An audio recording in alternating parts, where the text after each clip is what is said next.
about the heat. Are you all feeling this this heat? I've been complaining since day one.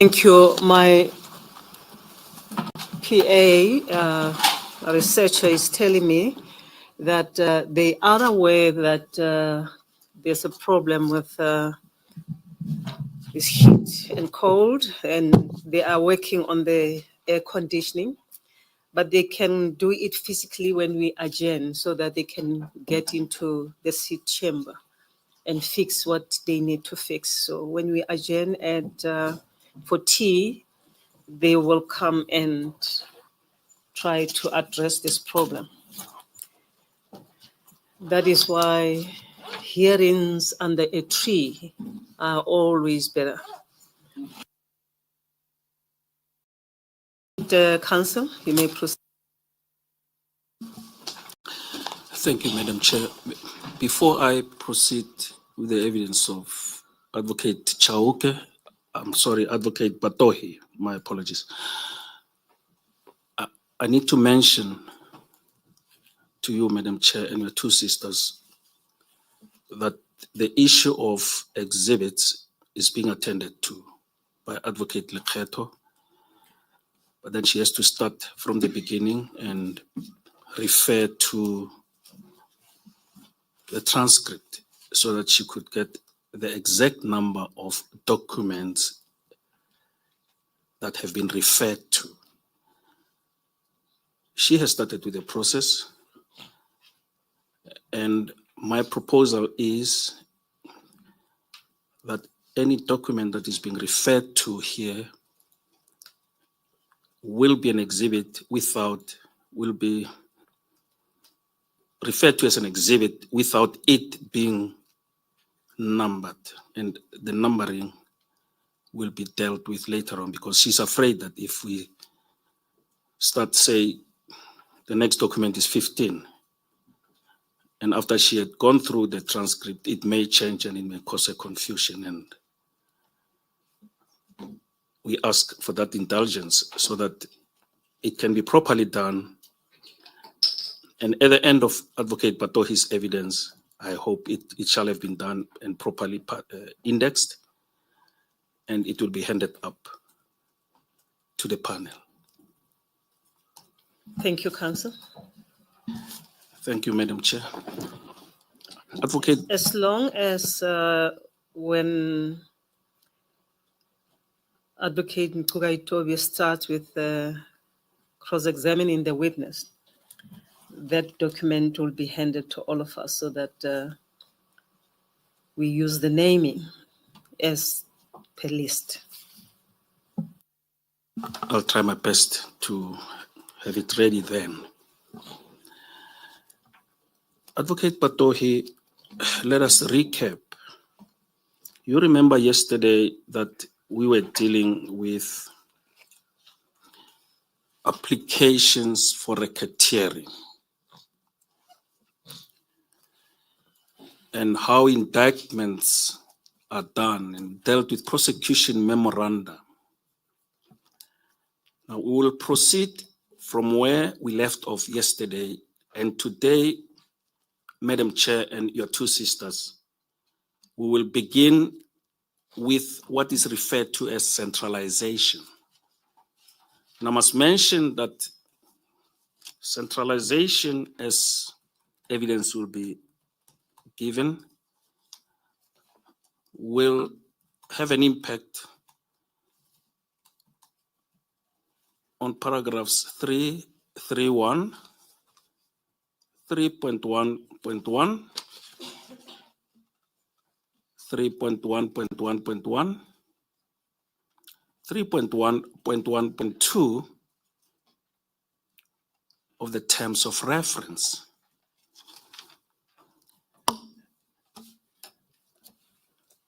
Having said so, I refer you to LO3,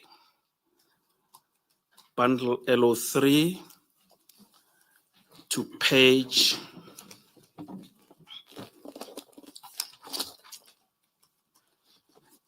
843 of that bundle.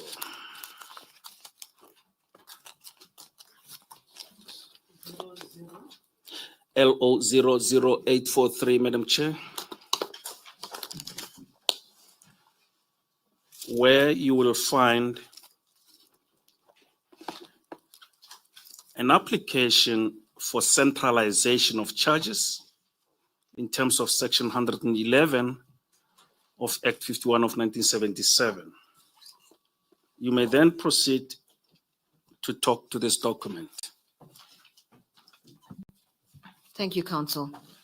To recap, as I mentioned yesterday, centralization is a process that the affected DPPs would engage in where a case has offenses committed in different jurisdictions. The DPP of the relevant jurisdictions would then consult and agree to the case being heard, generally for convenience, in one of the jurisdictions. They would then, having consulted, apply to the National Director for the case to be centralized in one of the jurisdictions. The document referred to LO000843 is a memorandum dated 15 August 2012. It will be noted that this is the same day of the application for the racketeering authorization that we dealt with yesterday. It's a memorandum from Advocate Chauke to Advocate Thenjiwe. And I'm not sure if I'm required to read it, but it basically sets out the fact that if you look at paragraph 2, most of the predicate offenses are committed in KwaZulu-Natal, but there's one matter that is in the Northwest jurisdiction. Paragraph 2 refers to Rustenburg, which is in the Northwest jurisdiction. They then go on to give a summary of the cases, and then from paragraph 12, the charges are set out. Advocate Batohi, allow me to interpose you with, I think it is imperative that it should be read into the record. I'll do so now. What is she to read into the record? To read the application, Madam Chair. So I will read the document. The subject line, well, as I mentioned, it is from Advocate Chauke to Advocate Thenjiwe, who was acting National Director at the time. Dated 15 August 2012, subject application for centralization of charges in terms of Section 111 of Act 51 of 1977, the State versus Booysen, Johan Vessel, and 4 others, Rustenburg CAS 1090/09/2009. Paragraph 1, the above mentioned accused will be charged together with other persons of racketeering offenses in terms of the Prevention of Organized Crime Act 121 of 1998 in the High Court for the Division of KwaZulu-Natal. They were involved in an enterprise, the business of which was to kill suspected criminals, and received monetary rewards and or certificates of excellence from the state for solving violent crime. Most of the predicate offences in pursuit of the aims of the enterprise were committed in the province of KwaZulu-Natal. There is one docket, Rustenburg CAS 1090/09/2009, where Padiachi, Gonesegran, Mostert, Paul Jonathan, and Eva Neville, who are police officers based at the Organised Crime Unit, Cato Manor, Durban, in the KwaZulu-Natal province, traveled to Rustenburg, where they killed Sifiso Ndimande. Paragraph 3, according to the accused, Sifiso Ndimande was sought, amongst other crimes, in the Beki Temba CAS 113/1/2009, wherein Nkosi Wellington Zondo was killed. Allegedly, Nkosi Zondi, it's Zondi, not Zondo. Allegedly, Nkosi Zondi was killed because he was the former police informer in the case where Magojela Timson Ndimande and Sibosiso Temba were killed. Magojela Timson Ndimande and Sibosiso Tembe were killed because they were suspected of playing a role in the killing of Superintendent Zitembe Tonko, who was a police officer investigating taxi-related violence in KwaZulu-Natal. Paragraph 6, the killing of Sifiso Ndimande, Magojela Timson Ndimande, and Sibosiso Temba are among the predicate offences committed by Padiachi Gonesegran, Mostert Paul Jonathan, and Eva Neville, who are accused 2, 4, and 6 in the racketeering indictment. The evidence in the killing of Sifiso Ndimande is briefly that Mostert and Padiachi kicked, opened, and entered the house of the deceased. As they entered the house, Mostert and Padiachi fired shots and killed the deceased. The deceased died at the scene. Eva Neville took over the scene. Booysen Johan Bessel and Olivier Willem Cornelius are charged as managers of the enterprise. Paragraph 8, as their modus operandi, the accused placed a firearm next to the body of the deceased to create an impression that their lives were in danger when effecting arrest. 9, the Director of Public Prosecutions in Northwest declined to prosecute on this docket. They instructed an inquest to be held. Thus, this matter is currently on the roll for a formal inquest. Their reference number is 9/2/4/1-32/11B. Paragraph 10, the Office of the Director of Public Prosecutions Northwest did not have the benefit of the accused's modus operandi and factual cause of the killing. 11, the prosecution team intends to arraign Padiachi Gonesegran, Mostert, Paul Jonathan, and Eva Neville with racketeering offences, together with 26 other accused. They are also charged with 116 counts in the KwaZulu-Natal Regional Division. Paragraph 12, the prosecution team prefers the following charges in respect of the Rustenburg docket: housebreaking with intent to commit murder, and murder read with Section 51(1) of Act 105 of 1977 and Section 155(1) of Act 51 of 1977.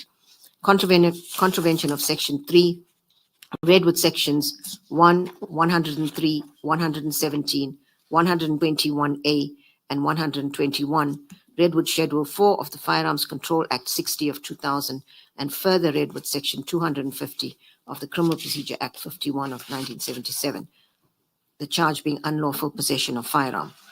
Contravention of Section 90, read with Section 1, 103, 117, 121A, and 121, read with Schedule 4 of the Firearms Control Act 60 of 2000, further read with Section 250 of Criminal Procedure Act 51 of 1977, unlawful possession of ammunition, defeating or obstructing the course of justice. Paragraph 13, it is desirable and in interest of justice that all the matters be held in one forum, which should be the High Court for KwaZulu-Natal. The reasons for this are the following. 13.1, the separation of trial forums will lose the similar fact evidence. 13.2, all the accused are based in KwaZulu-Natal, therefore centralization will be cost efficient. 13.3, the offences in Rustenburg were furthering the aims and objectives of the enterprise operating in KwaZulu-Natal. It is thus prudent for proper functioning of the administration of justice that these offences are tried together in a single trial. 13.4, the motive for the killing is closely connected to the other killings in KwaZulu-Natal. The chain of the killings, as well as the modus operandi, will provide the court with a complete picture of the manner the enterprise operated. Paragraph 14, in light of the above, separate trials would be prejudicial to the accused, witnesses, and proper administration of justice. 15, the following documents are attached. A draft indictment in terms of Section 101, 111 of Act 51 of 1977. B, a copy of the indictment. C, a consent letter from the DPP Northwest. Although Booysen and, paragraph 16, although Booysen and Olivier were not present on the crime scene in Rustenburg, they have been added in this application by virtue of their management of the activities of the enterprise. Signed, M.A. Chauke, Director of Public Prosecutions, so it's a spelling error, South Gauteng High Court, Johannesburg. Advocate Batohi, this document is comprehensive. This application for centralization of the charges is a comprehensive document. That's correct. Does it suggest, therefore, that Advocate Chauke has read the docket? Because he's referring to... It would suggest that he is aware of the facts of this matter. He must have deciphered from the docket. I don't want to make that assumption, but what I can say is that he has a good knowledge of the facts of this matter. Go to the next page, LO 00847. You'll see that there is a direction in terms of Section 111 of Act 51 of 1977. This is the same document that is being referred to in paragraph 15A of the application.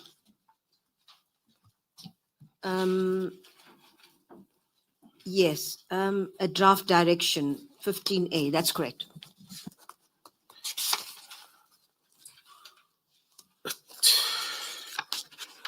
Which is signed. If you go to the next page, this direction ends on the next page, LO 00848, not so? That is correct. It's referred to as a draft direction, but it would appear that it was signed in Pretoria on the 17th day of August 2012. That is correct. I should add that when documents are submitted to the National Director, they are often couched in the way of a draft. In the event the NDPP wants to amend it in any way, then it can be done. This was done, and it was signed by Advocate Thenjiwe, Acting National Director of Public Prosecutions. That is correct. On the 17th of August, 2012. Go to the next page, following that one, 849, 00849.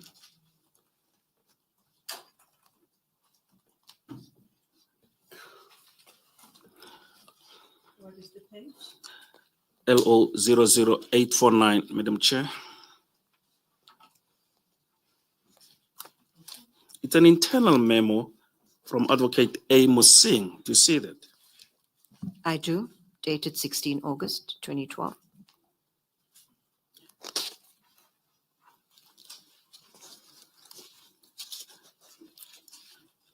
Before we proceed, lest I forget, Madam Chair, I ask that this document, the application for centralization of charges, the one that we dealt with, be marked as an exhibit. It will later be given a number. And I apply that it be handed up as an exhibit. I beg your pardon, Counsel. I beg your pardon. I'm saying, lest I forget, we dealt with the application for centralization. We're done with that, and I'm asking that it be marked as an exhibit, although it will not have a number at the moment. But at the appropriate time, it will be accorded a number, and I ask that it be handed up as an exhibit.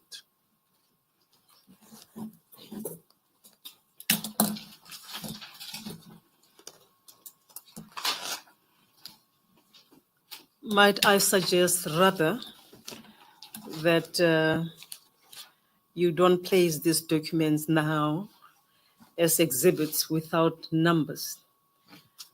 Have a comprehensive document presented to us at the end of this testimony before cross-examination and Advocate Batohi will then confirm the correctness of those documents.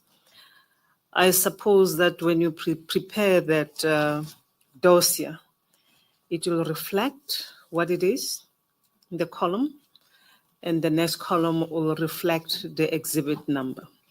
Then she can confirm those documents. You can hand up the document. Otherwise, you're going to do things piecemeal here.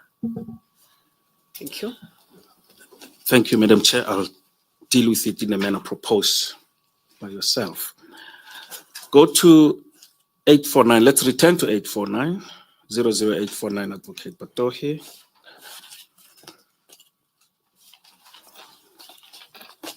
The document will be appropriately marked as an exhibit later on. It's an internal memorandum from Advocate Amos Singh. Would you read that document into the record? Content of the document into the record. It's an internal memorandum from Advocate Amos Singh, Head Special Projects Division, to Advocate N. Jiba, Acting National Director of Public Prosecutions, subject the State versus Booysen, Johan Wessels and others, date 16 August 2012. Subject line is application for authorization in terms of Section 2.4 of the Prevention of Organized Crime Act, 121 of 1998, in brackets the Act, and application for centralization directive in terms of Section 111 of Act 51 of 1977. Dear Advocate Jiba, attached, please find a letter from the Acting Director of Public Prosecutions, KZN, incorporating a proposed indictment, prosecution memorandum, draft authorizations in terms of Section 21E and 21F of the Act, and application for centralization and draft centralization directive.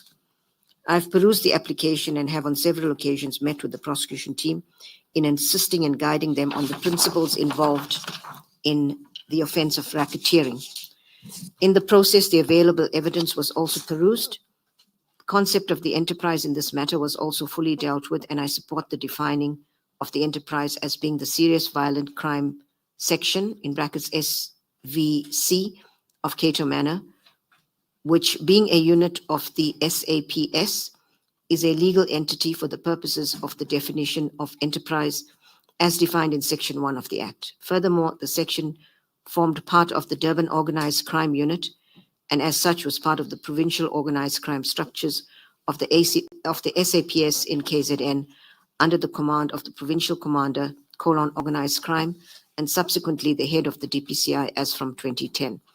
The offences charged also fully comply with the definition of pattern of racketeering activities, as there are more than 2 racketeering events. The accused listed as managers are the group commanders of the section commander, and the provincial commander, organized crime, KZN. It is submitted that all these complies with being managers, as was determined in De Vries matter at 388.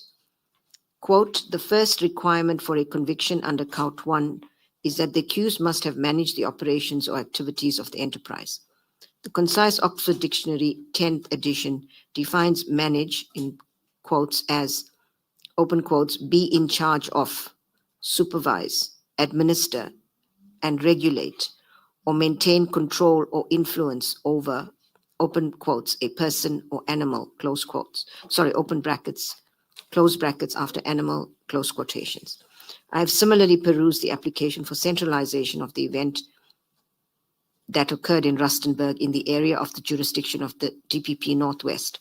This is indeed one of the racketeering events, and it would be in the interest of justice to charge this event together with the rest of the racketeering event in order to have a holistic picture of the activities of the enterprise. It is consequently recommended that the authorizations for racketeering prosecution and centralization directive as requested be granted. Kind regards, Advocate A. Mosing, Head Special Projects Division, Office of the NDPP. It's unsigned.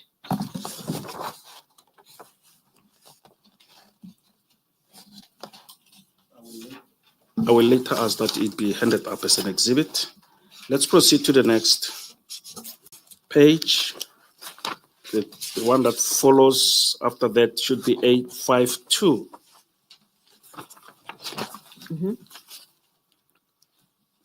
It's authorization in terms of, the heading says authorization in terms of section 2.4.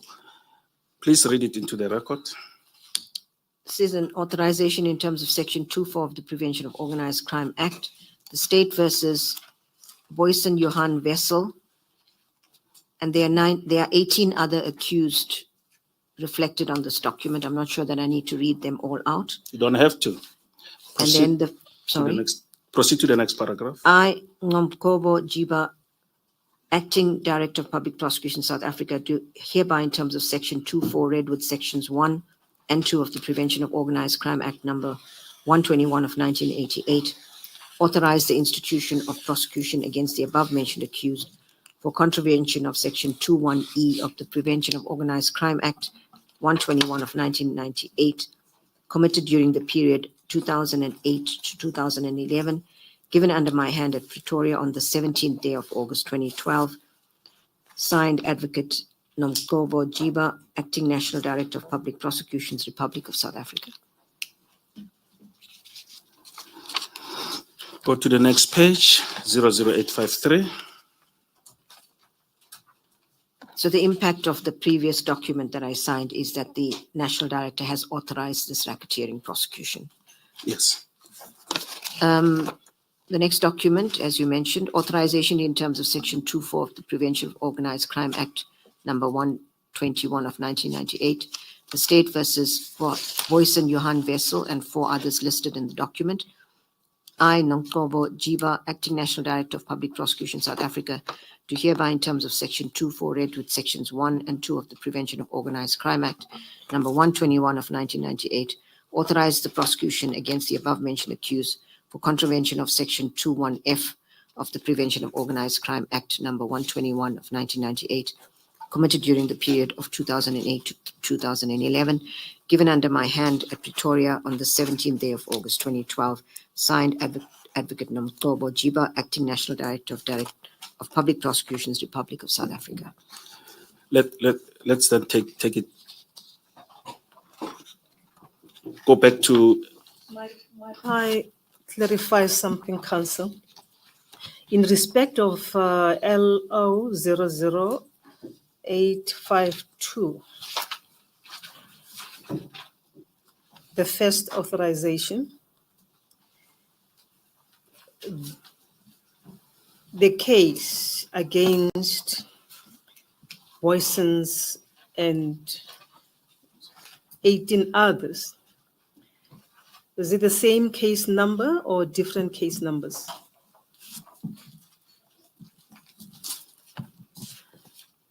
You can find out. Let me find out as to whether Perhaps Advocate Batohi can assist us. in that regard. Chairperson, I'll try. I'm not sure if it's the same case numbers, but what I can say is that the first one, 00852, is in terms of section 2.1e, which is just above the date. You'll see section 2.1e of the Prevention of Organized Crime Act. And the second one, you'll see it is an authorization in terms of section 2.1f of the Prevention of Organized Crime Act. Now, if my memory serves me correctly, 2.1f relates to the management contraventions, offenses relating to management, and E refers to offenses relating to participation in the enterprise. And the heading refers to 2 subsection 4. That is correct. They're all part of section 2.4, but one is E and one is F. 241. Yes. Well, it says 2.4, but it says section 2.1e. So I'm a little bit confused about that myself. Let me assist, if Madam Chair would allow me for now. Yes, you may, sir. Remember what section 2 subsection 4 says. Yes, if I recall, it's the authorization by the National Director, if I'm correct. Yes, that any person, if you can you read it into the record? Yes. For purposes of POCA? Yes, of POCA. Do I have a copy of POCA in front of me? I think I do. If you can help me, do we have it in front of me? I think there was a copy that was handed. I'm not sure where it is. You may assist, Madam, you may assist Advocate Batohi with that. Thank you very much, Chairperson. Where is it?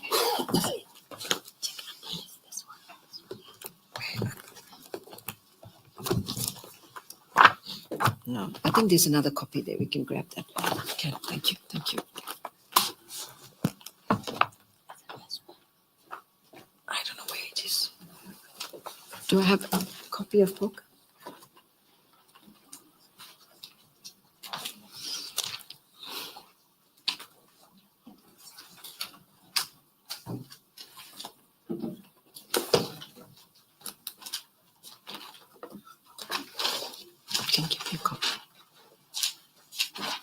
Madam Chair, I have a hard copy which I can lend. But my question was simple.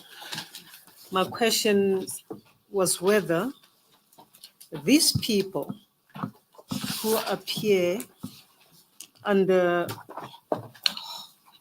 authorization in terms of section 2.4, followed by section 2.1e, the first one, are whether charged under in terms of this one case number, or are there different dockets in relation to these people?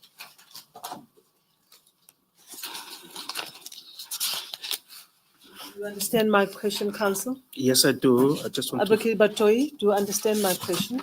I'm not clear. My Chairperson. question is, when you look at page LO00852, you have accused 1 up to 19.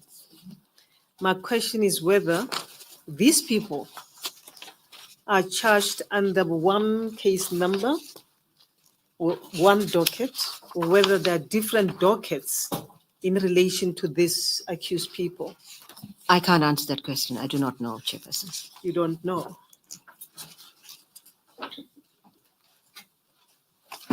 I asked that question because mention has been made earlier that there was a plethora of dockets in relation to the Katomena matter.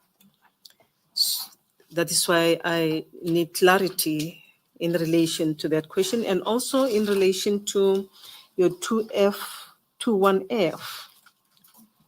If you can ascertain whether these 5 people were charged under the same case number, meaning that there would have been one case docket. You can ascertain that later, Council, and just flag it and let me know. I'll do that later. Thank you, Madam Chair.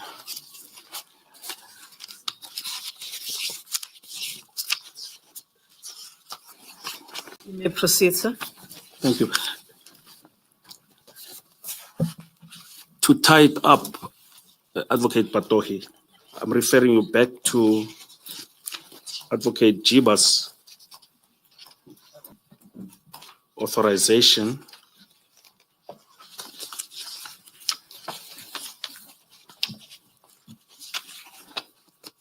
in terms of section 21E of POCA on page 852.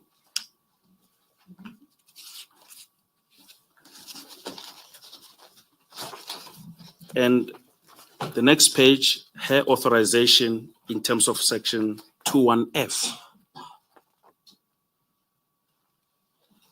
On page 853.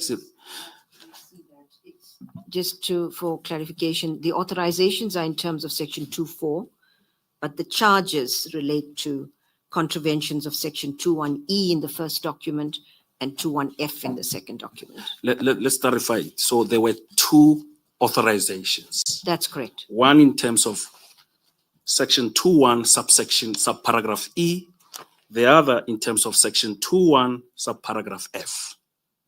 The first one is for contraventions of section 2.1E, and the second one is for contraventions in terms of section 2.1F of POCA. And both of them were signed by Advocate Jiba, the acting National Director of Public Prosecutions, on the same day, 17th August 2012. That's correct. Let us then proceed to the next page, LO00854, wherein you see a document there dated 2nd August 2012, addressed to Advocate M.A. Chauke. It's from Advocate J.J. Smith SC, the DPP Mabato. That we'll see on the next page, 855. But for now, I'll ask you to read this document into the record, and we'll later ask that it be marked as an exhibit. So LO000854 is a letter on the letterhead of the National Prosecuting Service, Director of Public Prosecutions Northwest. It's dated 2nd of August 2012. It's addressed to Advocate M.A. Chauke, Director of Public Prosecutions, South Gauteng Provincial Division, Private Bag X8, Johannesburg 2000. Dear colleague, subject line, consent to consolidation of charges in terms of section 111 of Act 51 of 1977, State versus Padiachi and others, Cato Manor Project, Rustenburg, CAS 1097/09/2009.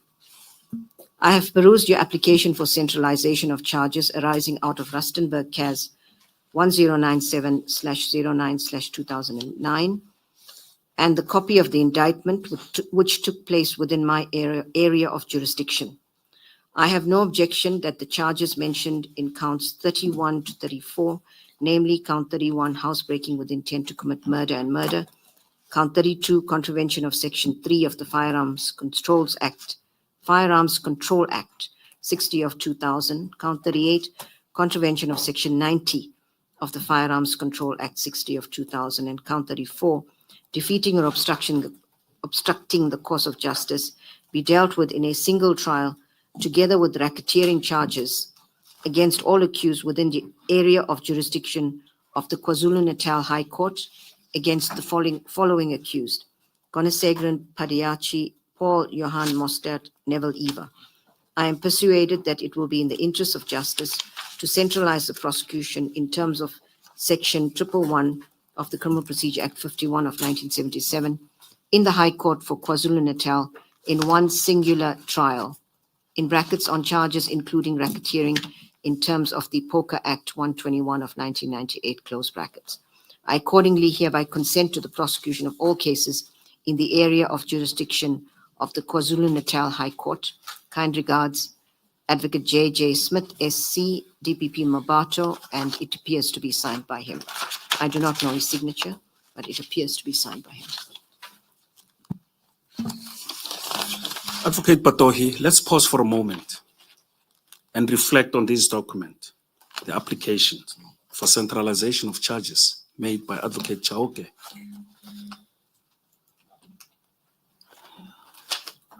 The content of the document suggests that Advocate Chauke motivates for centralization. Is that correct?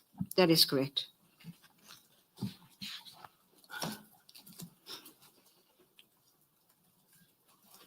How would you categorize that, the motivation?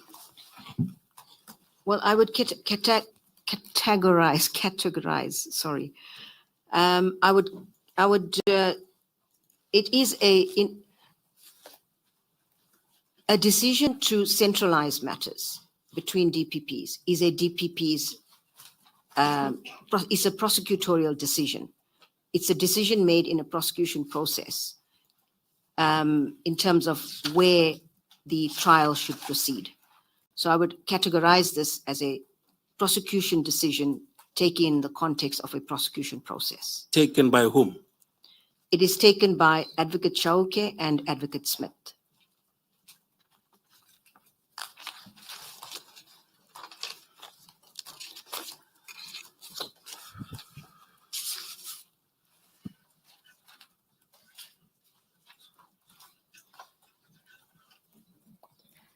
Counsel, following on my question earlier, it is apparent from the letter by Advocate Smith SC, Northwest, that the case number reflected on LO 00854, that is the letter, pertained to only 3 of the accused listed on page 1 LO 00852, that is the 19 accused persons. Number 2, Padayaki, Officer Padayaki. Number 4, Officer Mostert. And number 6, Officer Eva. And the case number in respect of these 3 accused persons is case 1097/09/2009. It then follows that we would need to have the case numbers applicable to the rest of the accused persons listed under LO 00852. That is the remaining of the 19 accused officers. Therefore, when you ascertain the case numbers applicable to those listed on that page, that is the first authorization, and in respect of the second authorization, you need to give us the case numbers. But you'll see that Eva is mentioned again under 21F, as she is also mentioned under 21E. Is it clear? It's clear, Madam Chair. I will accept it. It then also follows that there could be different dockets in respect of these accused persons. Thank you. Chairperson, if I may try to assist in this regard, there were certainly, as you indicated, a number of dockets. And these were all various, mainly murder matters that were consolidated into the racketeering case. But as Council had indicated, we'll get the CAS numbers for all of them.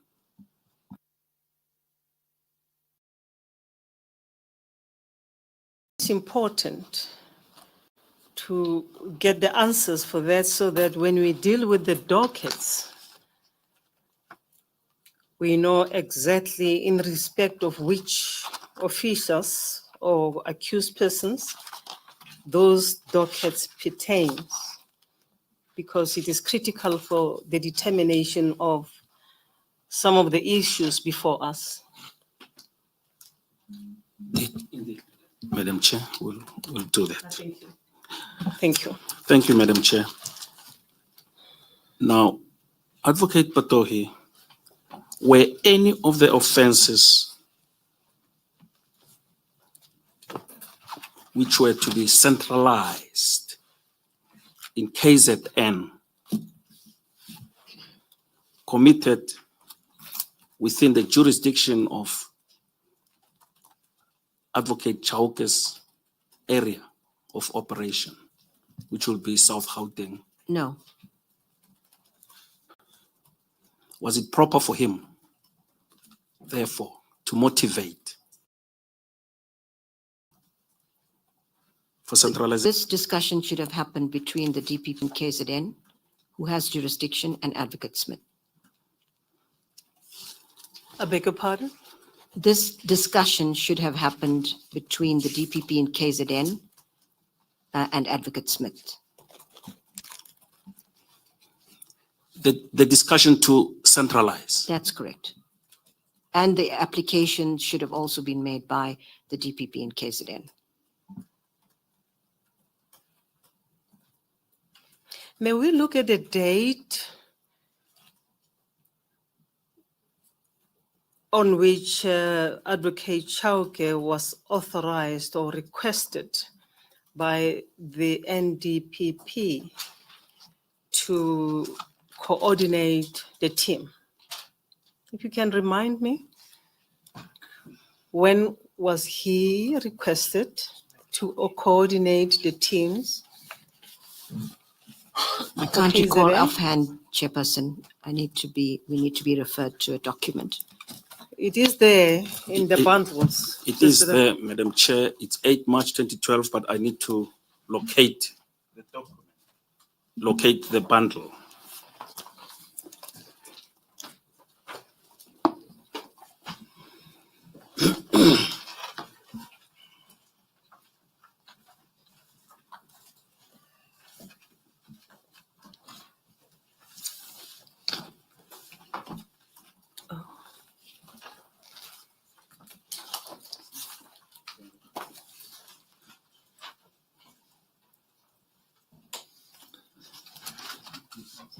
You can just give me the date.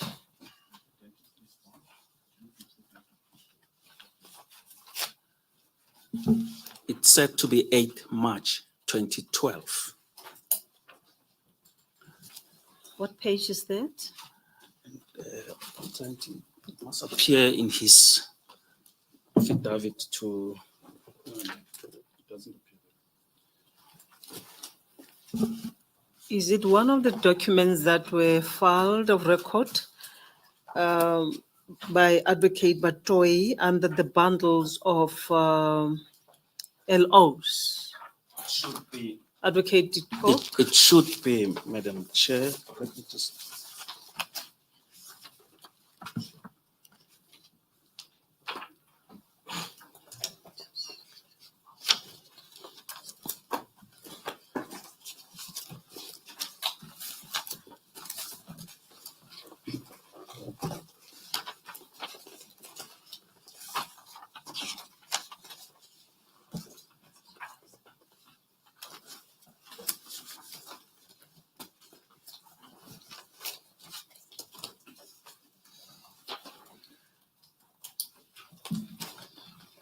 It is important for me to get that date correct because it follows on the answer that Advocate Batohi has just given.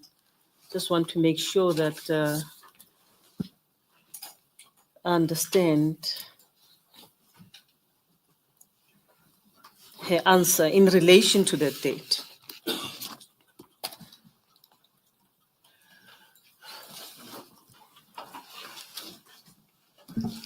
Madam Chair, although I've been informed by my colleagues that the date is 8 March 2012,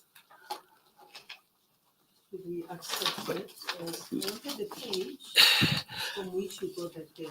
yes, I'm not able to locate it immediately, but I've located Advocate Chauke's affidavit, which is LO1 in bundle LO1 on page 265, paragraph 57. 00265. 00265.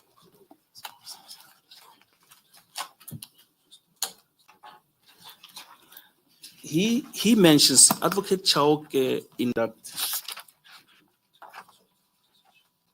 that paragraph 57 mentions it as at the end of April when he received a request from Advocate Jiba. But I'm made to believe that he might have been mistaken about that date because in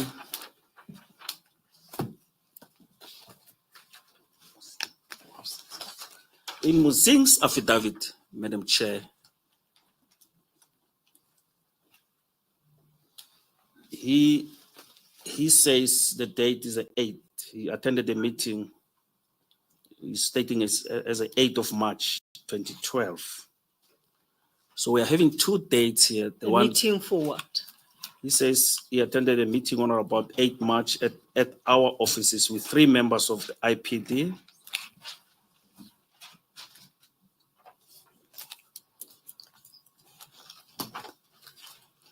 I'm sorry to interpose. It appears that you don't understand my question.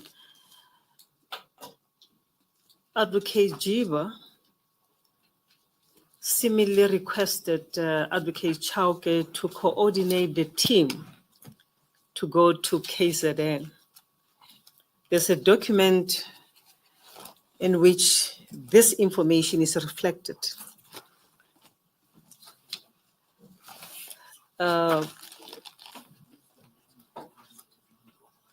would like to reflect on that. I do have that document. I can't remember where it is, but that document reflects a date on which Advocate Chauke was asked to coordinate the team. That's what I want to know. We will park it there so that we can reflect again, Council. And we will revert to this question that we have just asked Advocate Batohi.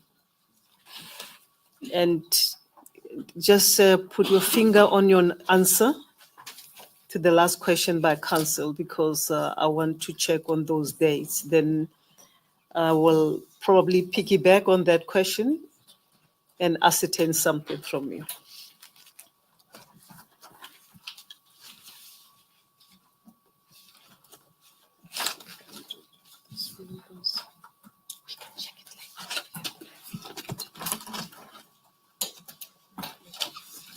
My sister is drawing volume 3 of the legal opinions to my attention. Probably the answer could be there, paragraph 7 and 8, but it's for a later time when you revert back to the question.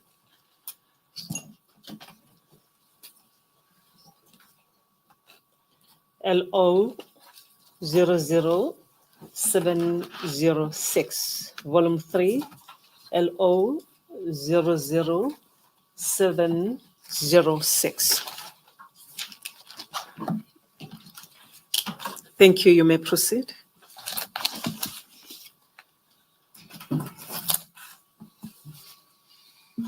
Thank you, Madam Chair.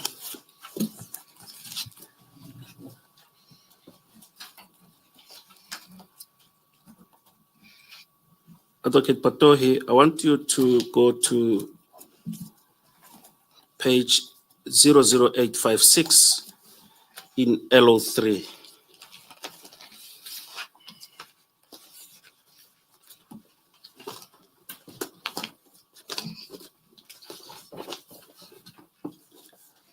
Are you dealing with the same issue or is another matter? We are still dealing with centralization. No. The pages that you've referred us to, volume 3, LO 007? 00856. 856, thank you. Yes, but we are still on centralization, Madam Chair. Thank you. You will see that on that page, it's an application for centralization.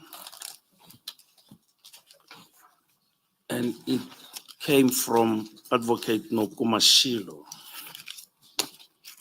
who was the acting director of public prosecutions. You'll remember that we already dealt with her tenure when she was appointed.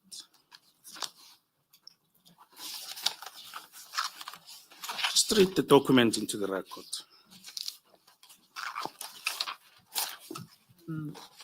Council, the entire document seems to be this identical to the previous one that I read into the record, but I'm happy to do so again because there might be minor changes. No, for the sake of time, if it is identical, it appears to be. Yeah, you don't have to read it. You can check that. Read the whole document. The document is it's a memorandum from the Director of Public Prosecutions, KwaZulu-Natal, Peter Maritzburg office. It's addressed to Advocate Njiba, the acting NDPP, from Advocate Noko Mashilo, acting DPP in KZN, dated 12th of August 2012. It appears to be the same contents as LO 00843. I haven't checked word for word. And it is an application for the subject line, application for centralization of charges in terms of Section 111 of Act 51 of 1977, in the case of the State versus Booysen, Johan Wessel, and 4 others, Rustenburg CAS 1090 of 9/2009. This one is signed by Advocate, it's the name of Advocate Noko Mashilo appears on page 00859 as the acting DPP KZN, but it is PP signed by, the name appears to be S. Maema.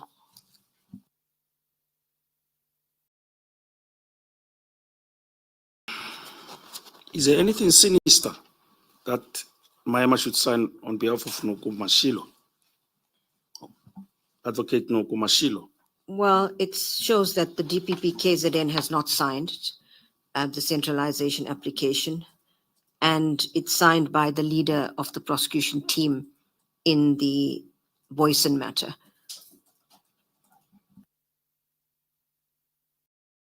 It also appears to be after the centralization was, if I just page back, after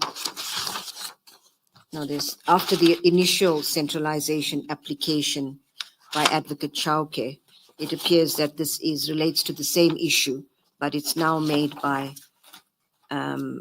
ostensibly the DPP of KwaZulu-Natal.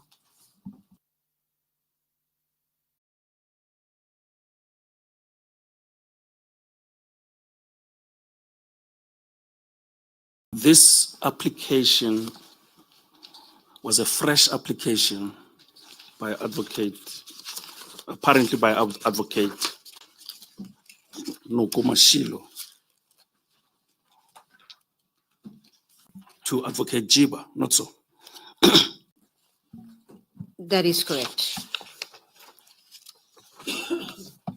Was there a need for this application? On the face of it, there would not have been a need for it. Well, if the original application was, the person making the application had the authority to do that, that is Advocate Chauke. But it appears that, I'm not sure if there's some correspondence about this, but we must check our documentation about the fact that the centralization application needs to be in the name of it needs to be made by the DPP having authority in this matter, which would be the DPP KwaZulu-Natal. And so it appears that this one is meant to correct or certainly create the impression that the DPP KwaZulu-Natal is the one that is applying for centralization. It is signed, as I said, by the leader of the prosecution team, Advocate Maema.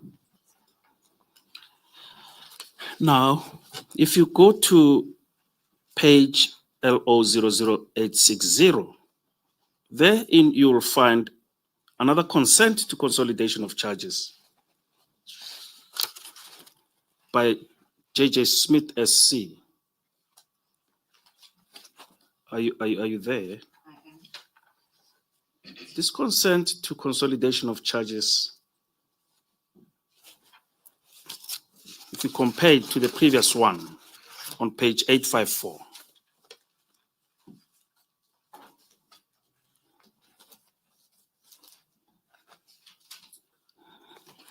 are they similar?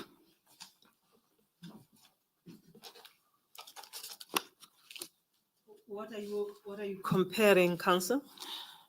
What are you comparing? Comparing the consent to consolidation by Advocate J.J. Smith, dated the 2nd of August 2012 on page 00854,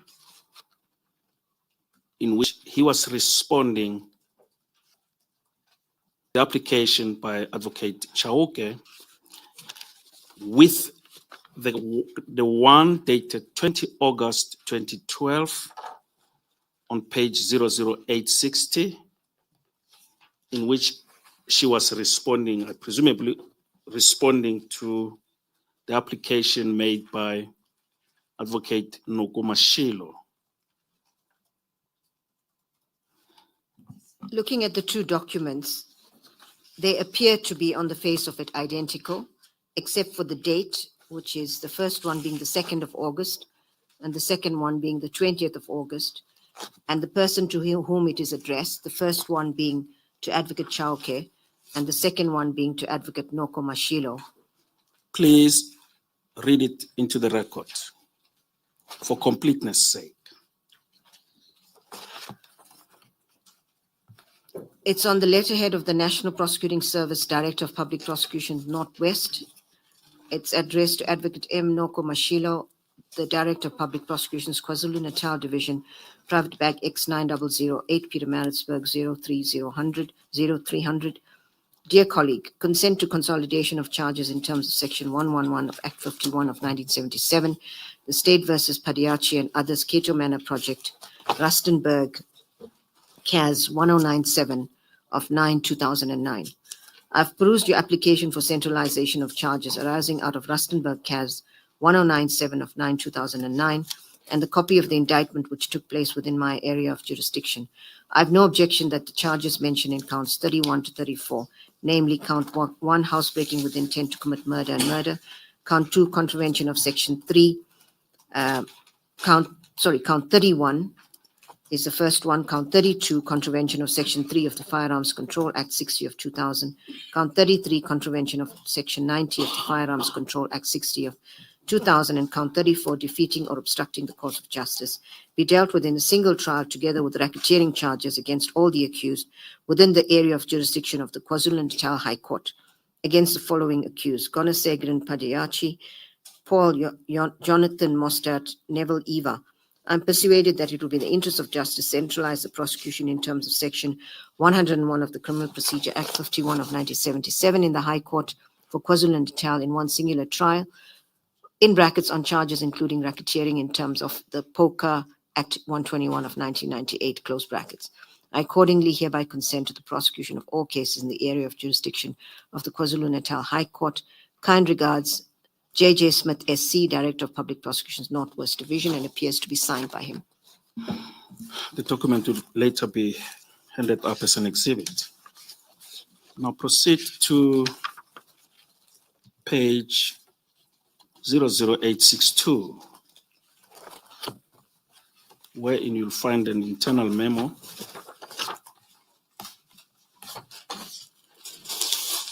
from A. Musing. We proceed to read that document into the record. This is an internal memorandum on the letterhead of the Office of the National Director of Public Prosecutions from A. Mosing to Advocate N. Jiba, acting ANDPP, subject State versus Booysen and others. The date is 27 August 2012. Subject line, application for directive in terms of Section 111 of Act 51 of 1977, as amended in Section 44 and read with Section 22(3) of Act 32 of 1998.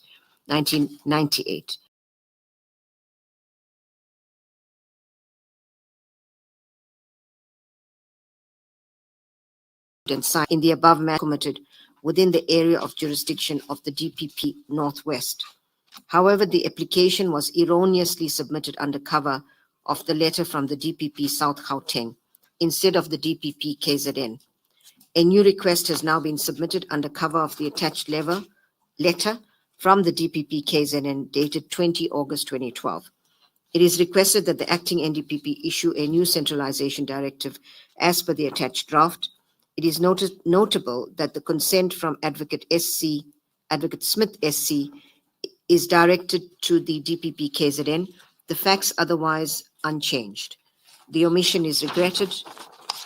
Kind regards, signed Advocate A. Musing, Head Special Projects Division, Office of the NDPP.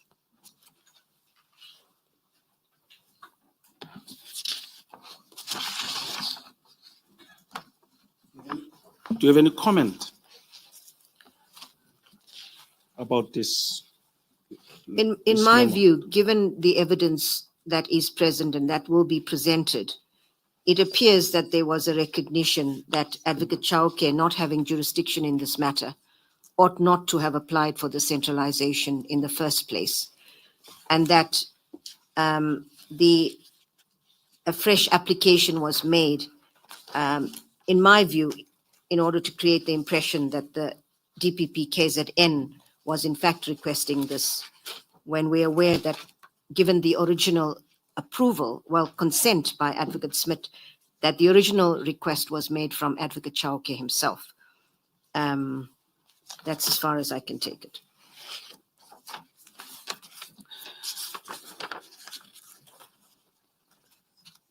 Now go to 864, 00864,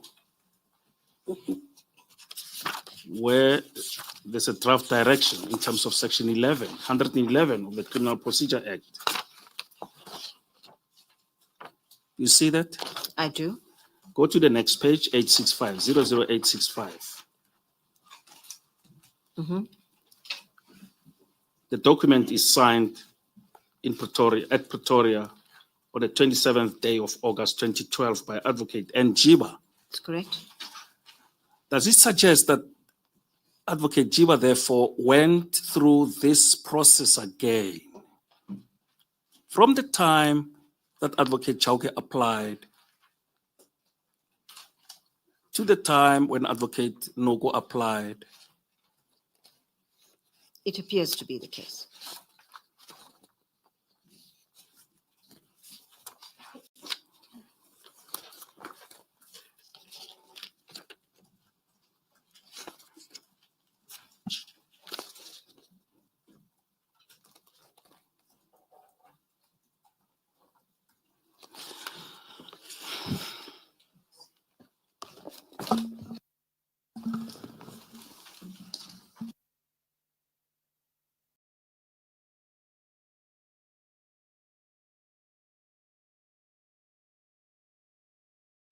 May I proceed, Council? Thank you, Madam Chair. I do not have a watch. I rely on my colleague here. There's still time. It is 11 o'clock. It is 11 o'clock. We will take a tea break at 11:15.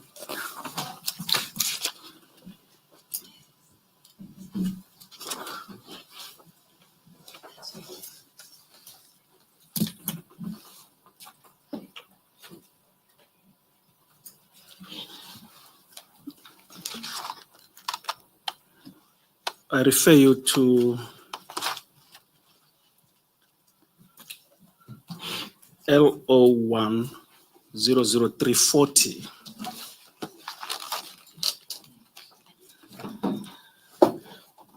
Legal opinions on page 340.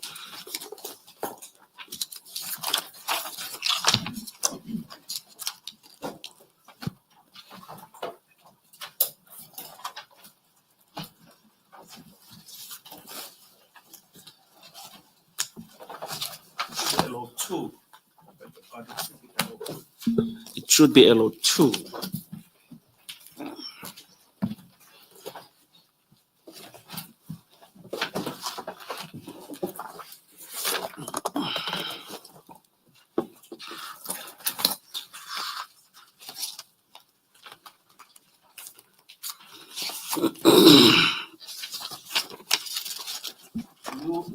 You will see Advocate Batohi. Are you there? Are you?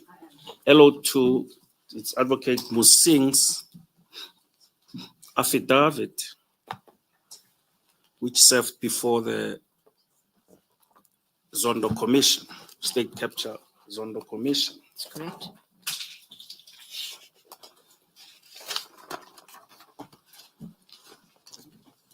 Go to paragraph 110.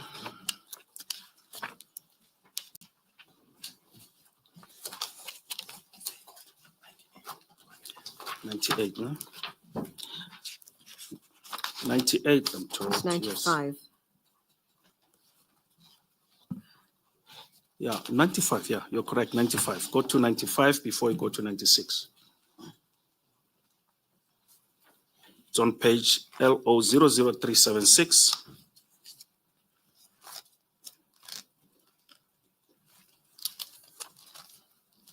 Can you read that paragraph into the record? At paragraph 95, Advocate Mosing states, I beg your pardon. Are these two paragraphs, were they not read into the record earlier?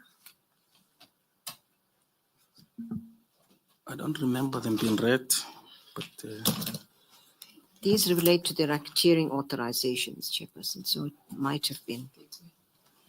You remember we dealt with racketeering authorizations earlier, and these paragraphs were referred to.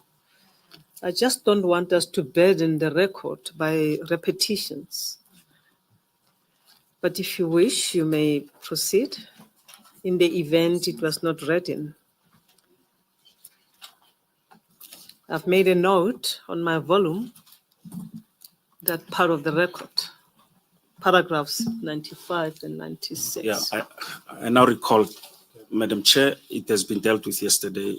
At the moment, the relevant one that has to be referred to is paragraph 98. You please take instructions. I see the advocate behind you is trying to advise you. The lady on the extreme right. Thank you, Madam Chair.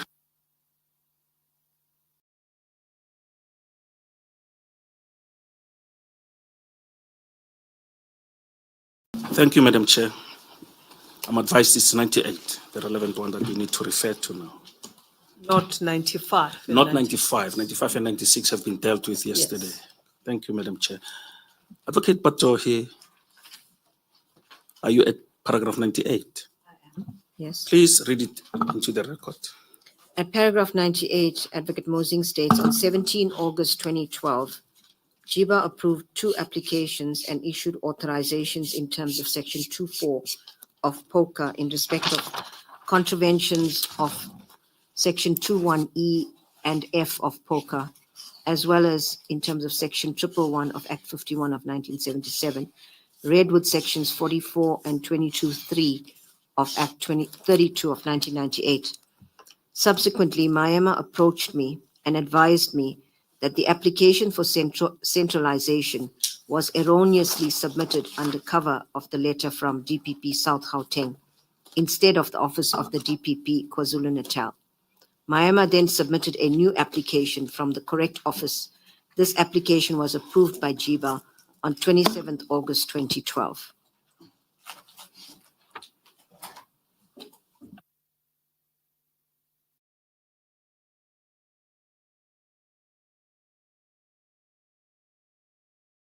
It is correct to mention that Advocate Maema is an advocate under the leadership, was an advocate under the leadership of Advocate Smith SC Northwest. It is correct, Madam Chair.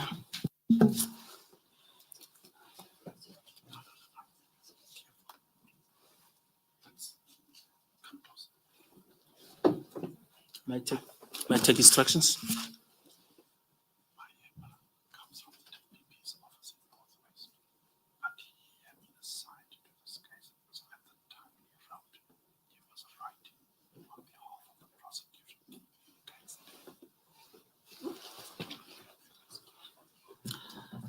When you confer with senior counsel behind you, switch off your mic because everything will be recorded or picked up by the media there.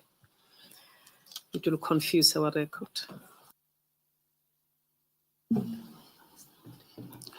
Thank you, Madam Chair. I'm informed that at the time when he signed the application on behalf of NOCO, he had been assigned from Northwest Division. Advocate Maema. Advocate Maema, yes. He was ordinarily within the jurisdiction of Advocate J.J. Smith in the Northwest Division. But at the time, he was one of the members, he was leading the team, the Katumana team, at the time when he was signing the centralization application.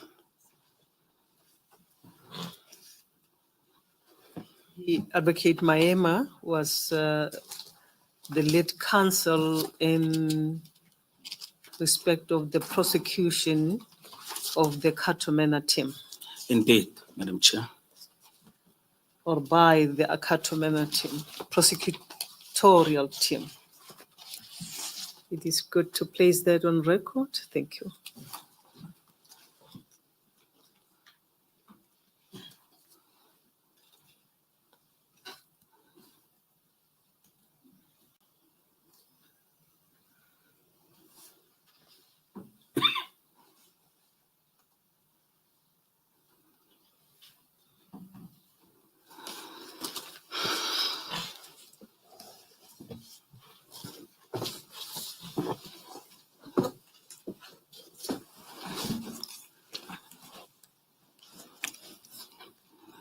May we adjourn at this stage? I just want to align certain aspects, Madam Chair, before I proceed with Advocate Batohi.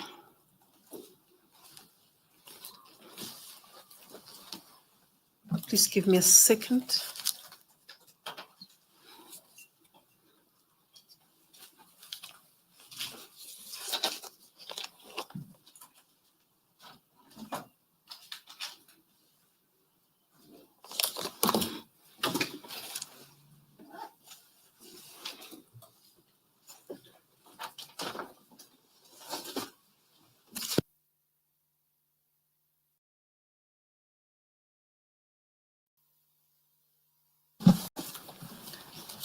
Thank you, Advocate Mohlamonyane. It has been brought to our attention that the maintenance team will need 30 minutes to work on the air conditioning, and therefore we will adjourn for 30 minutes until they deal with the problem.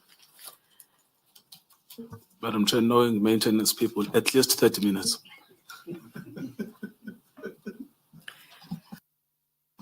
Advocate Ngcukaitobi, 30 minutes. I suspect that you need more than 30 minutes to attend to something. We will take 30 minutes until further notice, Council. Thank you. We will adjourn for tea.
Good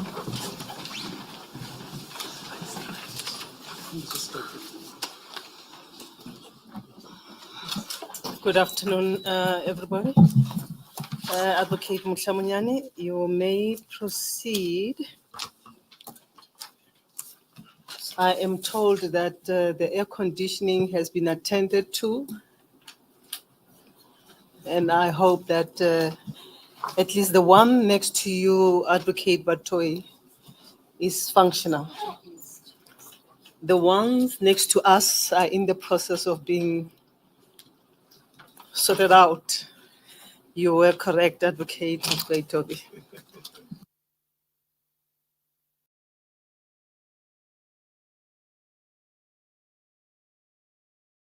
Advocate Mohlamonyane, you may proceed.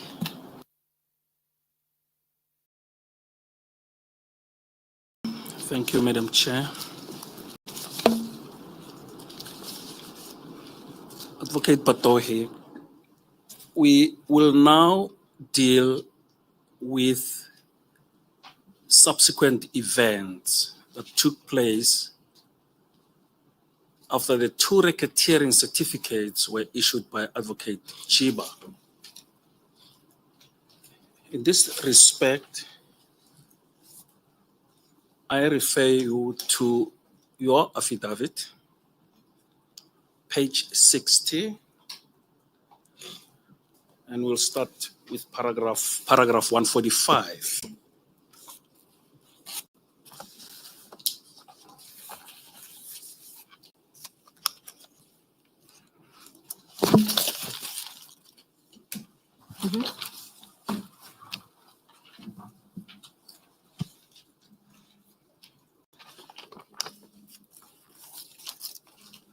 In paragraph 145, you are saying the Booysen instituted an application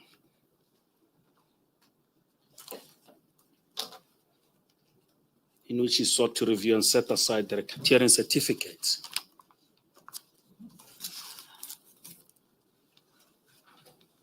Maybe as a way of reminding you, the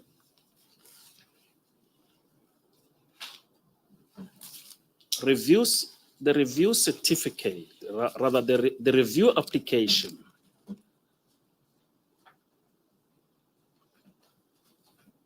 was instituted on the 30th of April 2013. And Madam Chair, that you can find in the B bundle, specifically the B5,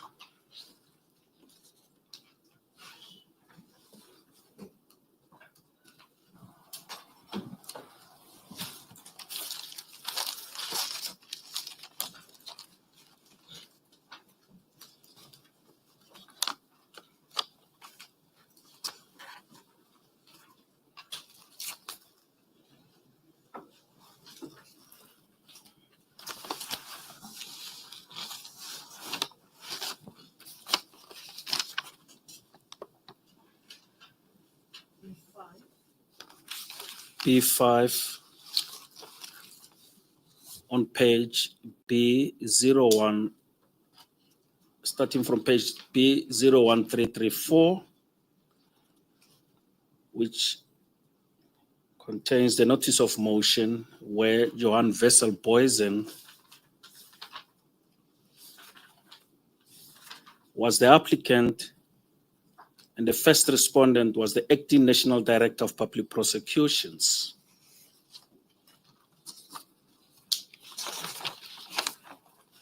The date stamp appearing thereon is the 30th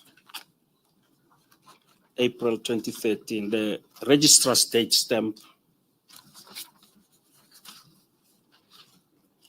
and the notice of motion bears a date on page B01339 of the same bundle, B5.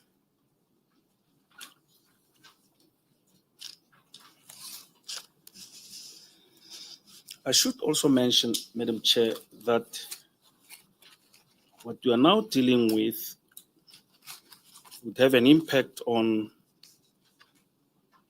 the terms of reference, specifically paragraphs 3, 3.1,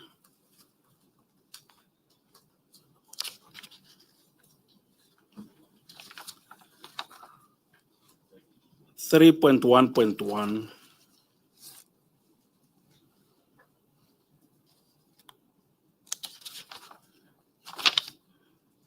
3.1.1.1,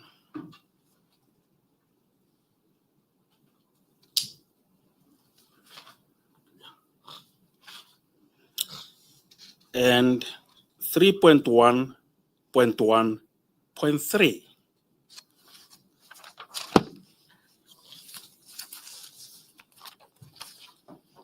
You may go back to your affidavit, Advocate Batohi.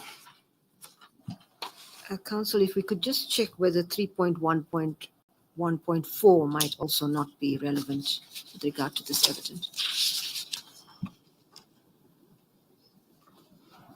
For clarity.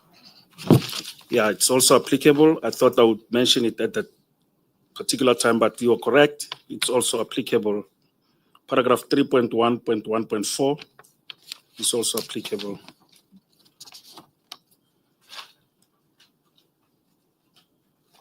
Thank you. You may then proceed with your affidavit and continue. So at paragraph 145, Booysen instituted an application in which he sought to review and set aside the racketeering certificates. In this application, he alleged, in brief, that after receipt of the indictment, he requested Advocate Jiba to make available all the documents on which the state intended to rely in this case. As a result of this, the 23 dockets were made available to him. In his affidavit, in this review application, he said that he is mentioned in only 2 of these 23 dockets. In one of the 2 dockets, he's mentioned in the statements of 2 witnesses. Both witnesses stated that he arrived on the scene of a shooting in a helicopter after the event. And in respect of the other docket, the second docket,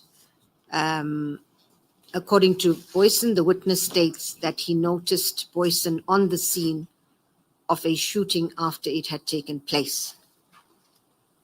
So that was just a portion of his review application, the affidavit.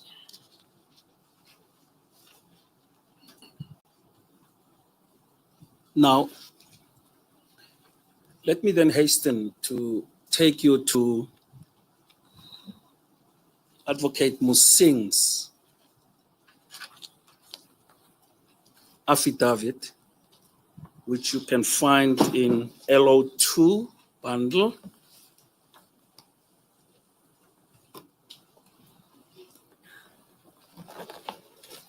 Page number? Page LO00382.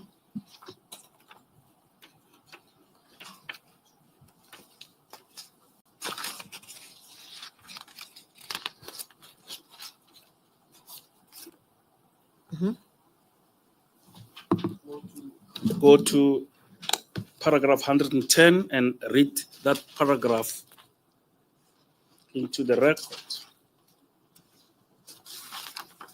The section is headed Booysen's review application.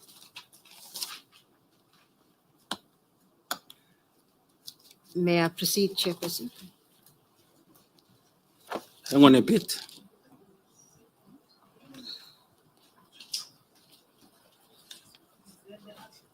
Affidavit of Advocate Musing. It is the affidavit of Advocate Musing, Madam Chair.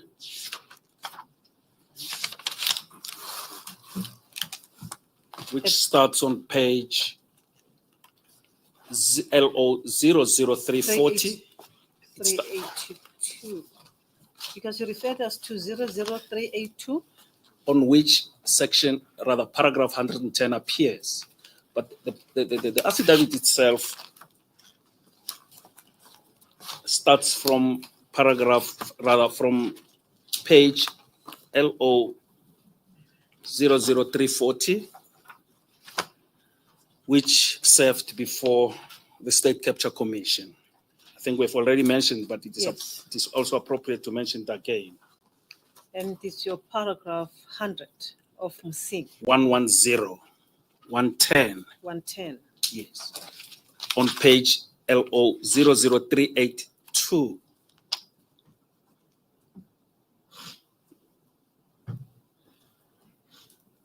Thank you. Advocate Batohi, may you proceed to read into the record paragraph 110, which we later hand in as an exhibit. Sure. The section is headed Booysen's review application. Paragraph 110. The prosecuting team, led by Chauke and I, consulted with Advocate Lawrence Holders SC, in brackets Holders SC, and Advocate Manaka, in brackets Manaka, on the 4th of June 2013, for the purpose of opposing the review application. Holders SC was provided with the prepared notes, the prosecution memorandum, the indictment, and copies of the dockets to enable him to prepare the opposing papers. Paragraph, sorry, should I continue? Yes, continue to 111. Paragraph 111, Chauke was of the view that the prosecution memorandum should not be made available as it was a privileged communication between the NDPP and the DPP, to which I agreed.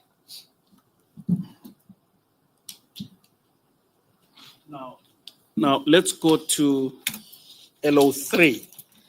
Before you proceed, Counsel,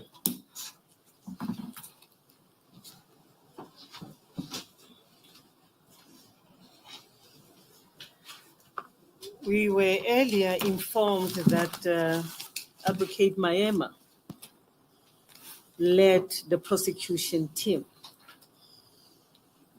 which is correct.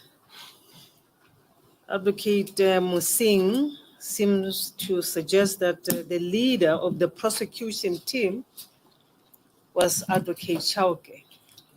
Elsewhere,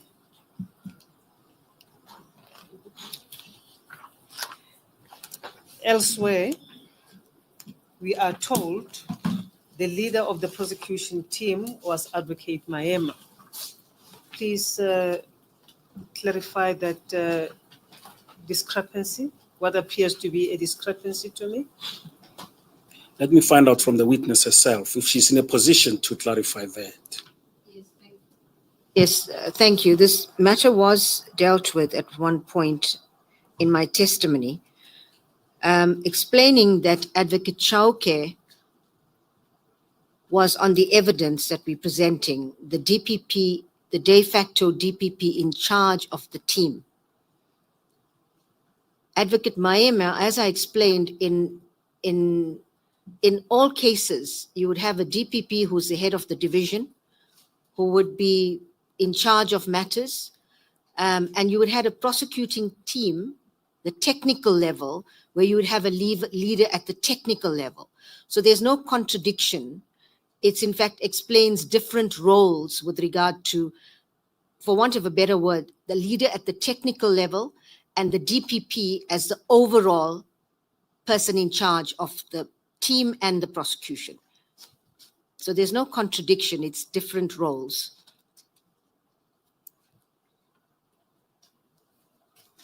We do know that Advocate Chauke was appointed as a coordinator. Will he be falling under that technical team that you are talking about?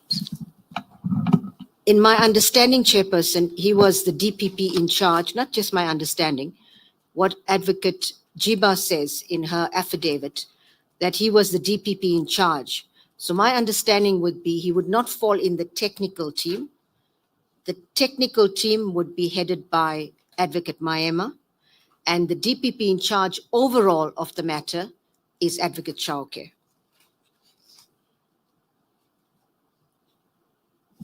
As a leader of the prosecution team, That is correct, Chairperson.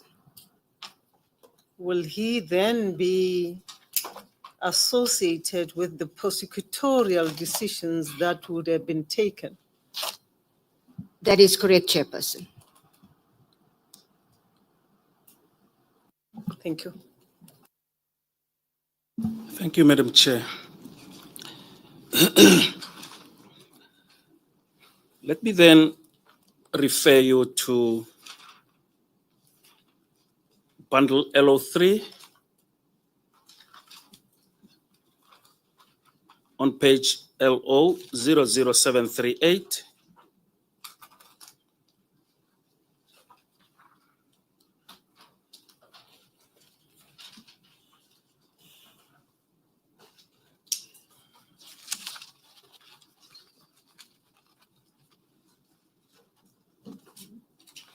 In which you will find an internal memorandum from the Office of the National Director of Public Prosecutions.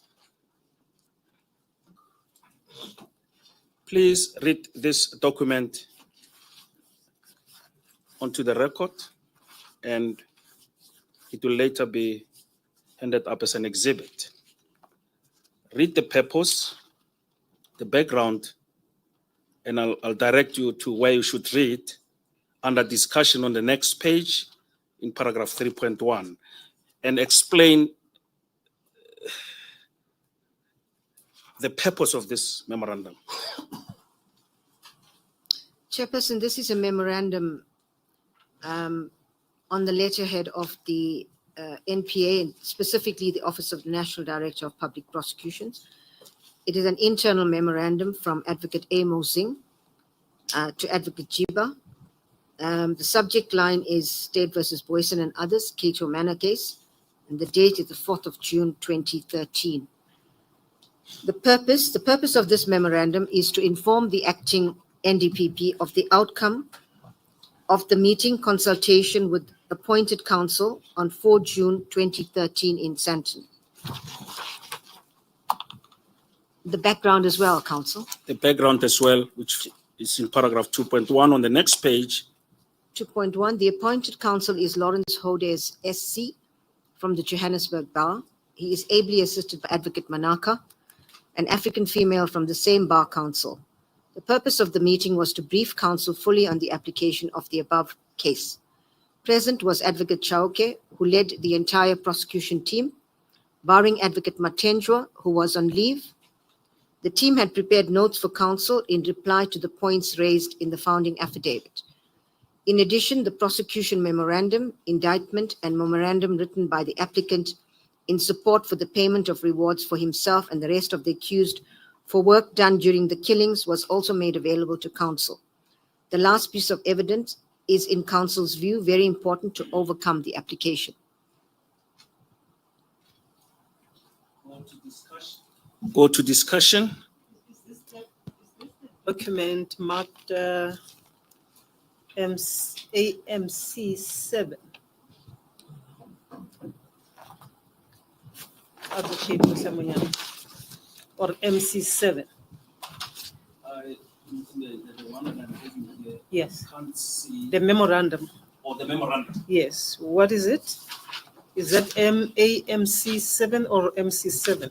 I don't see, in the copy that is in my possession, I only see it marked D1 in quotation Give me the marks. top page, LO.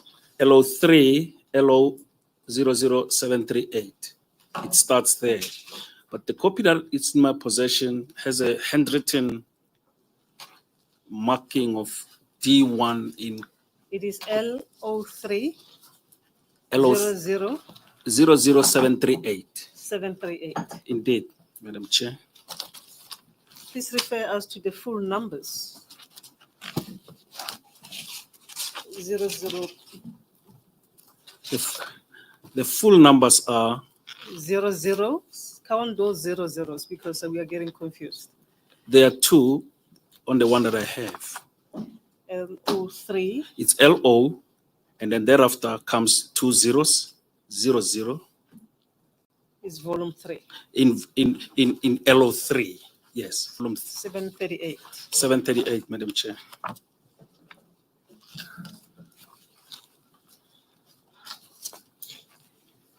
Is this the internal memo by Advocate Musing to Advocate Jiba? That's correct, Madam Chair.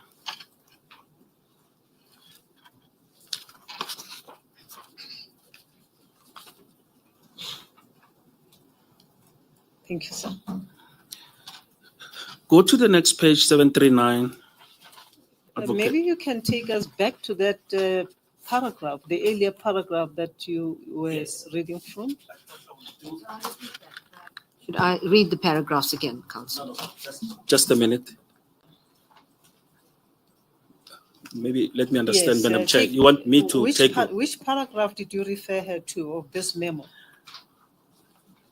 Where you said he spoke about informing Advocate Jiba of the purpose of the Santon meeting.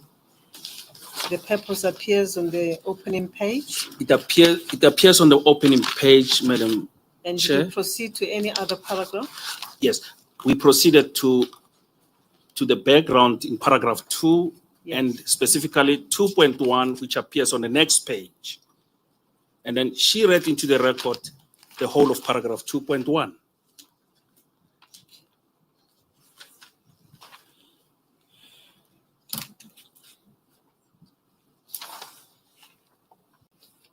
Yes, thank you.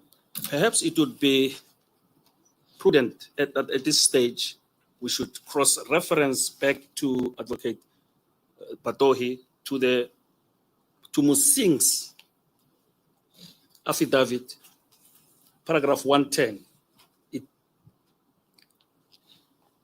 Can you take me to the affidavit? The reference, please, Council. LO2, which you read into the record earlier, on page LO 00382, specifically paragraph 110. There.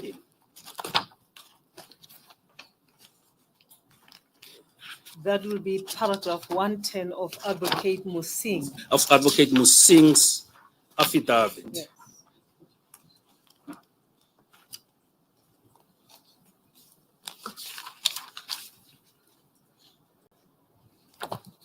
Thank you. I want us to tie the two together. The purpose of this memorandum was to inform the acting NDPP of the outcome of the consultation that took place on the 4th of June. Not so? The purpose of- memorandum is dated the 4th of June, Yes. Now, and the meeting was also on the 4th of June, 2013. That's correct. so it ties with paragraph 110 of Musing's affidavit. Do you agree? Yes, this paragraph 110 also refers to the meeting of the 4th of June, 2013. Let us proceed. Go back to the subtopic discussion in paragraph 3 on page 00739, LO 00739 of LO3 bundle.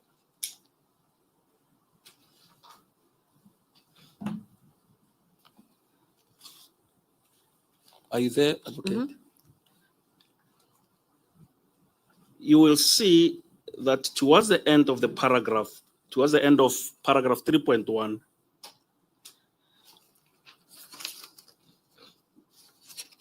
Musing says the relevant Rule 53. Can you read that into the record, where the sentence starts with the relevant Rule 53? Certainly.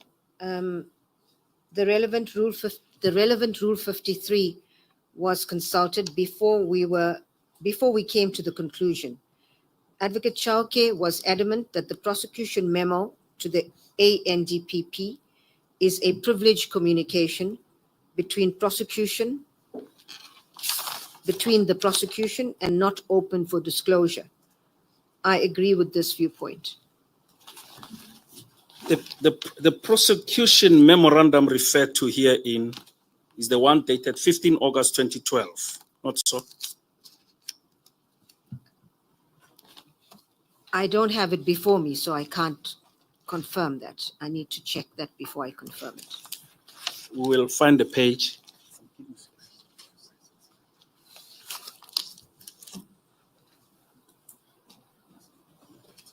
I'm just trying to locate the page, Madam Chair.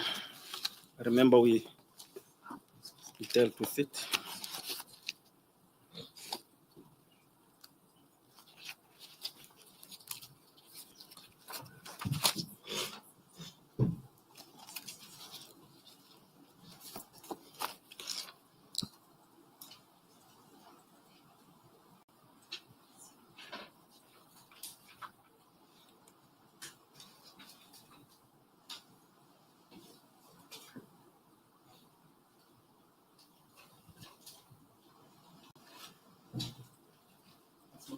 I've located it, Madam Chair. It's the memorandum on page LO 665. LO3 bundle on page LO 00665, which was dealt with, I think, yesterday, where Advocate Chauke had signed a memorandum apparently prepared in the name of Advocate Noko Mashilo.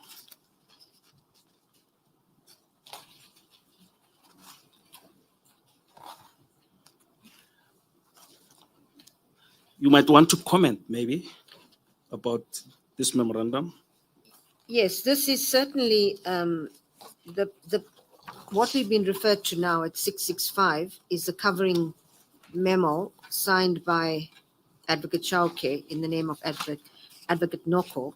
But on page 668, you will note that the prosecution memorandum is then apparently attached. And in fact,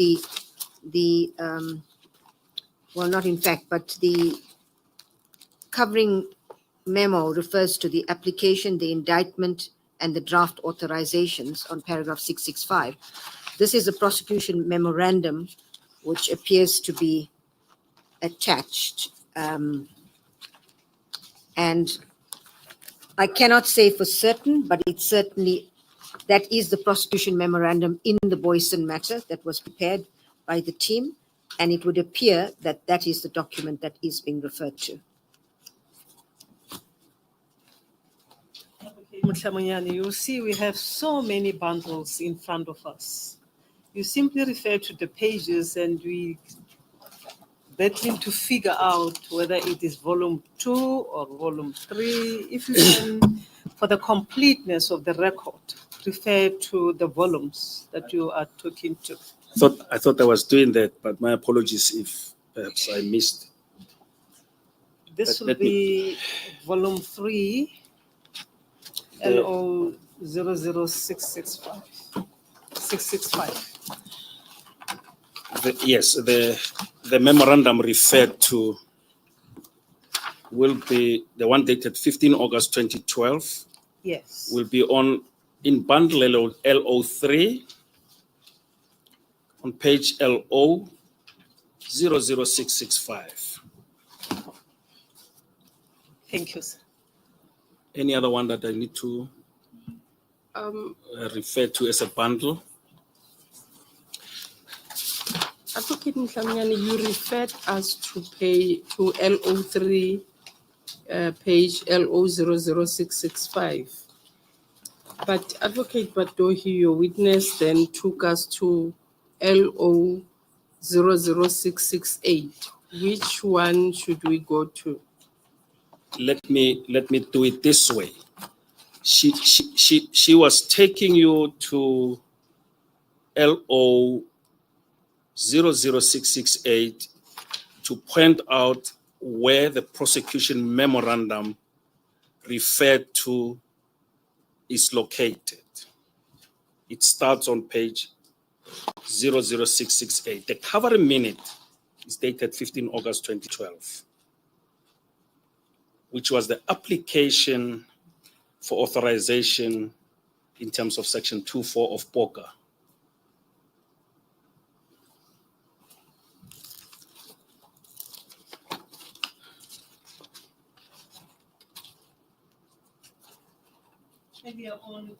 Earlier on, Council, you referred us to page 145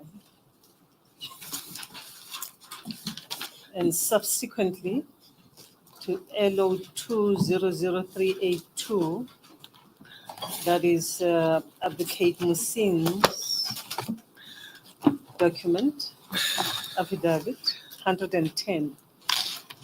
Let me make a correction, Madam Chair, with respect. It's supposed to be paragraph. I actually referred to paragraph 145 of Advocate Batohi's affidavit, where she starts giving evidence on the review application, the Booysen review application. It's actually paragraph 145 on page 60 of her affidavit. What was the point of you referring us to paragraph 145 of her affidavit, and which you read So that together, I beg your pardon, let me finish, together with LO 2000382 of Musing, Advocate Musing, that you referred us to? What is the import of all this? LO2. Yes. The import is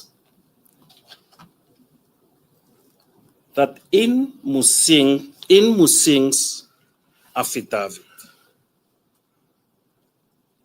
specifically in paragraph 110, he talks about the team led by Advocate Lawrence Holders SC to oppose the team which was set up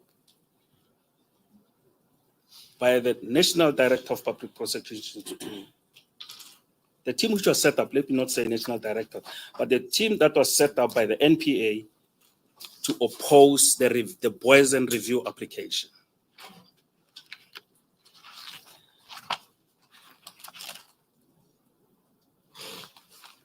Now, this ties with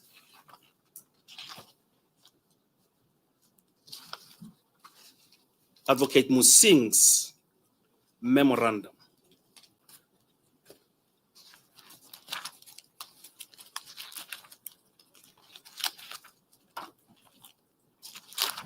Advocate Musing's memorandum.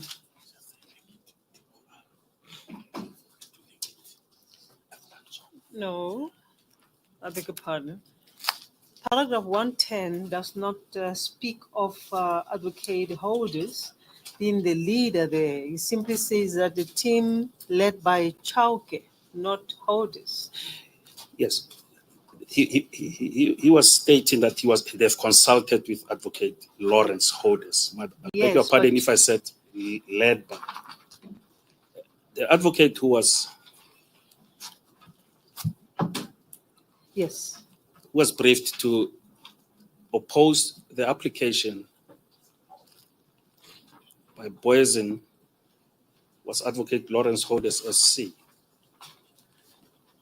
It is important to get these things correct, Council, please, because we are recording what you are asking the witness and telling us. It must tally or correspond with the contents of the affidavit. So the point that you were answering earlier was that the import of paragraph 110 of Advocate Musing is the fact that the prosecution team was led by Advocate Chauke. Indeed, Madam Chair, and that it was Advocate Lawrence Holders who was briefed, with whom consultation took place.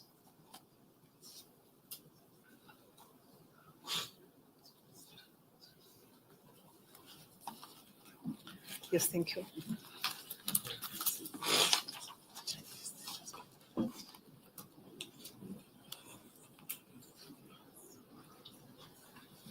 Proceed, Council. Thank you, Madam Chair.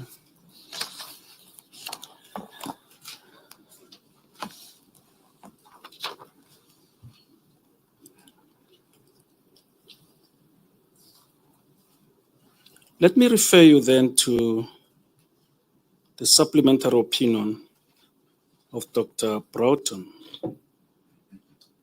specifically in LO1.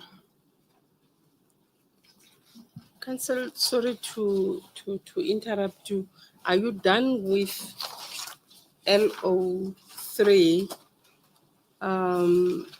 00665 and 00668? Because that's the last page that I have in front of me. I thought I was done, Madam Baloyi-Mere, because the witness had indicated that there was a prosecution memo and reference was made to 665 and 668. 665 being the covering minute and 668 containing where the prosecution memorandum begins. Okay.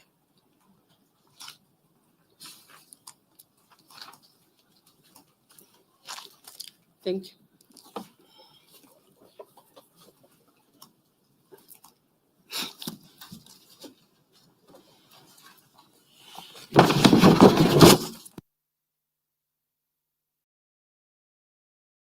You were referring to the legal opinion of Dr. Broughton Yes, when my sister asked you a question. yes, Madam Chair. Go to LO1, Advocate Batohi, and go to page 00217.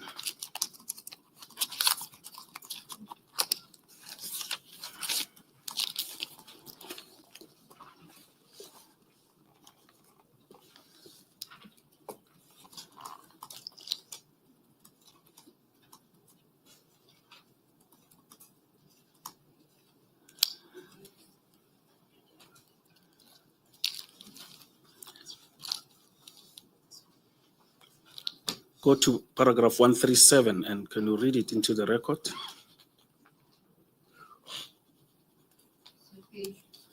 At page 137, Paragraph 137. paragraph 137, it is noted that in Advocate Chauke's email to advocate holders dated 17 March 2014, which would be annexed to you to Advocate Broughton's supplementary affidavit, it's in the bundle, which we can have a look at, where Advocate Chauke suggested to counsel how the application for leave to appeal in the Booysen review case was to be handled.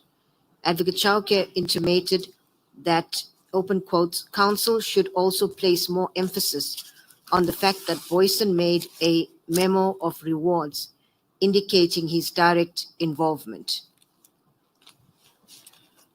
This is an indication of Advocate Chauke's knowledge of the case.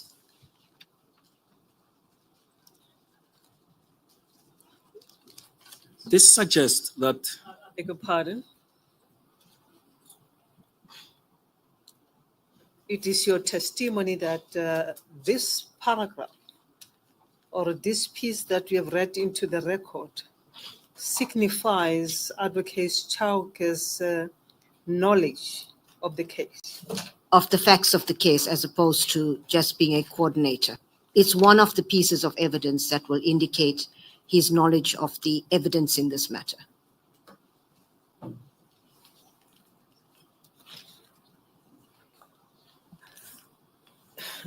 It signifies him having knowledge of the case as opposed to his involvement in the decision-making processes relating to the case.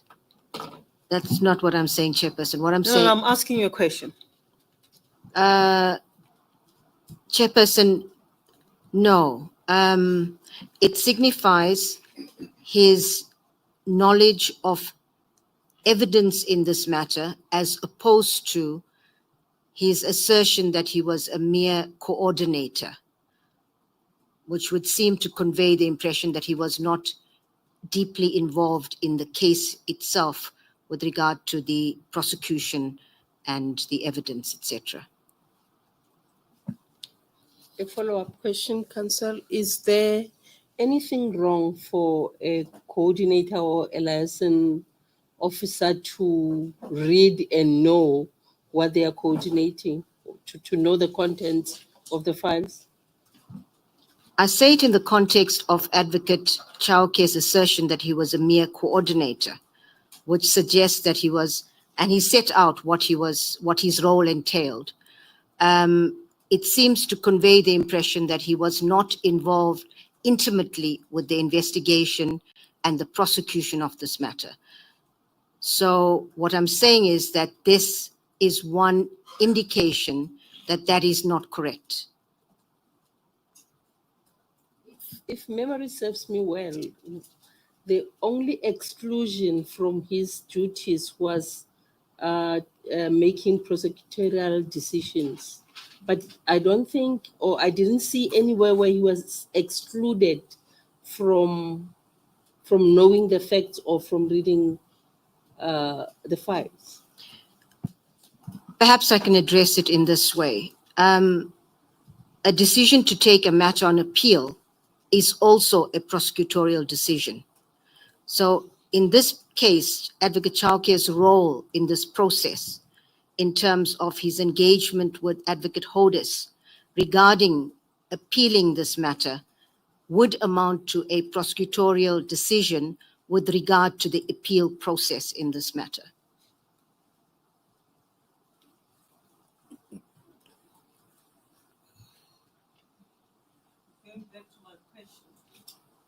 Thank you, my sister, to piggyback on that. So this extract that you have read to us and repeating your answer is not only about him having knowledge about the appeal. It also signifies, according to you, that he was involved in the appeal decisions. That is correct, in the decision to take the matter on appeal.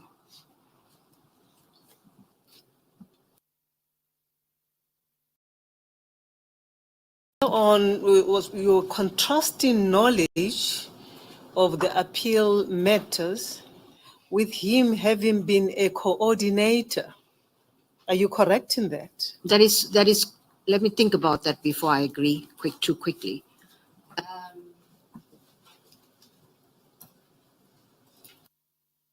Could go back to what he says his role was as a coordinator so that I can properly apply my mind to that.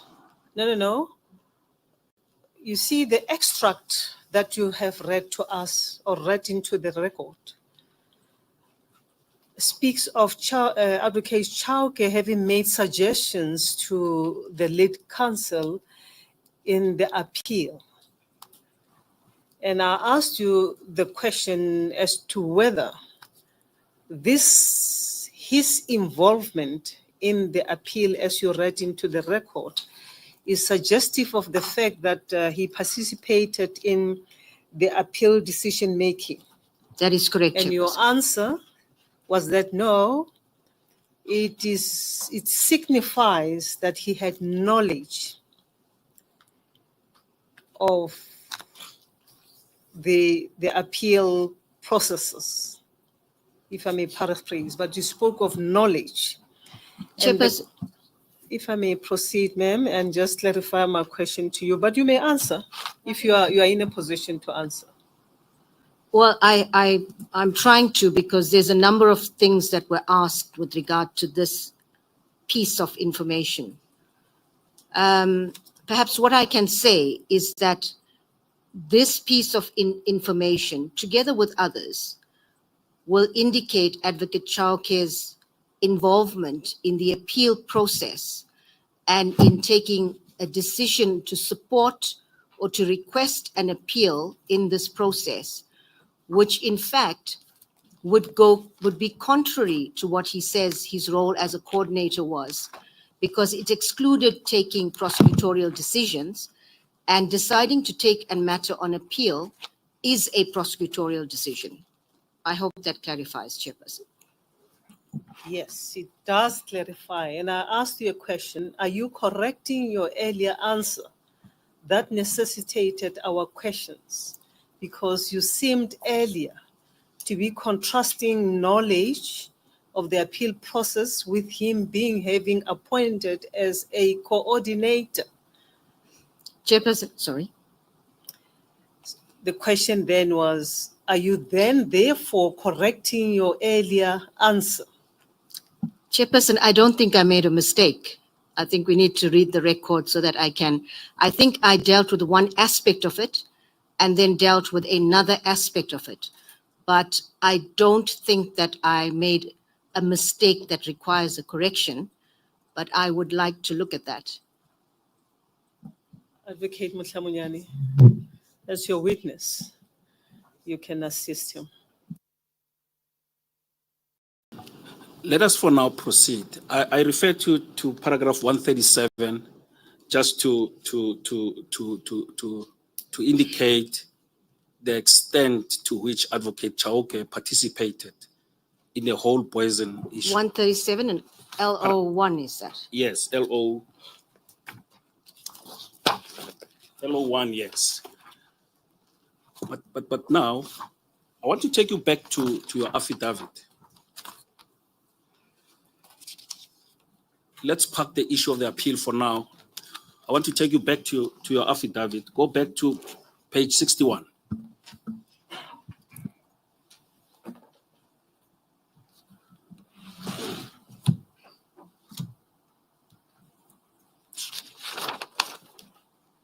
I'm there. May I proceed, Madam Chair? You may proceed, Counsel. Go to paragraph 146. Deal with the JIBA answering affidavit. So in response to Booysen's founding affidavit, in the review process, Advocate JIBA deposed to an answering affidavit.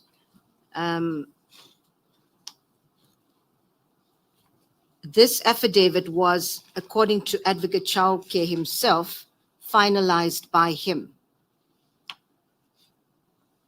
In her answering affidavit, and in response to Booysen's assertion that no statements in the dockets implicated him. Advocate Mohlamonyane, I'm really sorry to interrupt your witness. At paragraph 146, there is a footnote there. Yes, there is a footnote, The Madam footnote Baloyi-Mere. tells us that it's Advocate Chauke's confirmatory affidavit in the GCB matter and filed under Bundle Zondo Commission.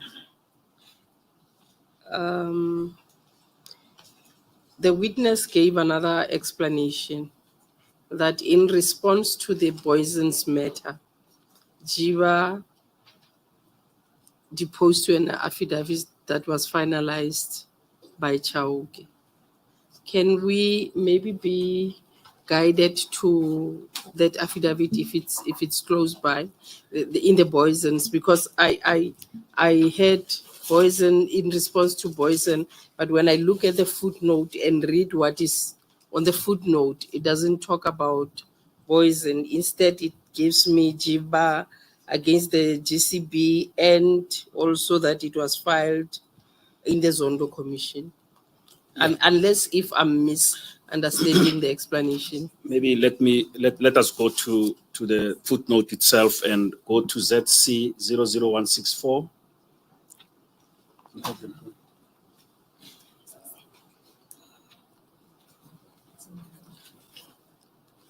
In which bundle, Counsel? ZC 00184 to ZC 00165.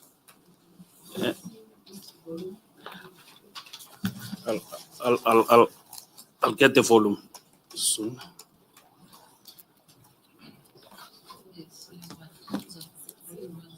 Volume 1, Madam Baloyi-Mere.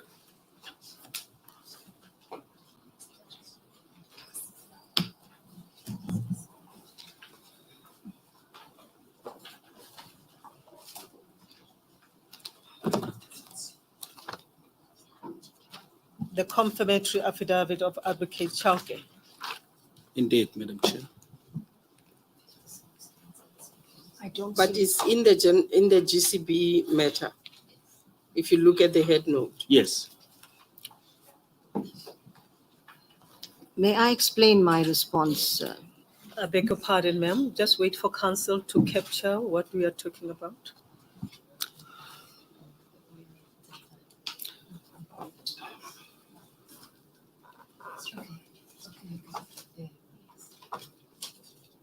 They're still trying to locate for me ZC164 and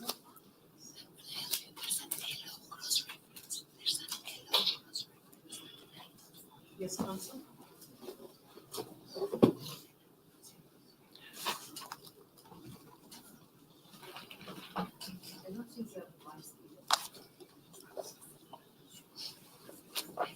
I beg your pardon, Advocate Batohi. I don't seem to have the bundle either, Chairperson.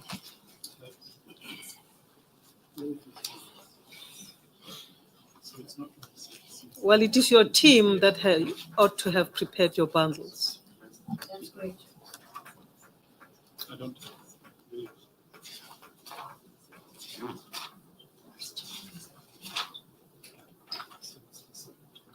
And by the way, Advocate Batohi, all these bundles that we have prepared ourselves come from your office. That is correct, Chairperson.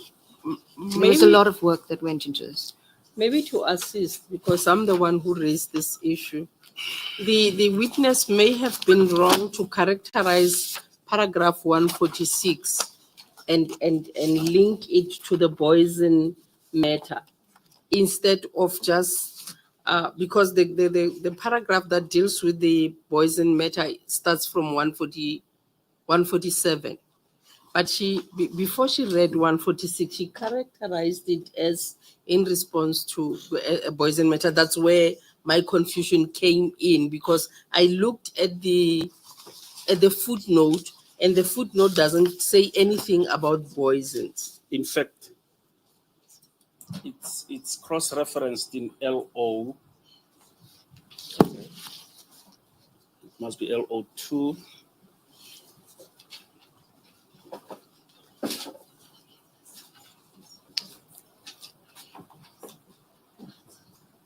Chairperson, I did ask if I could try to clarify the panel members' confusion. I would appreciate the opportunity to do that. I think you must wait for your counsel to lead you. He is still trying to find himself, and please allow him to lead you. Because if he doesn't understand, then it will be difficult for him to lead you. Just be patient a little bit and let counsel take us through what we are trying to ascertain.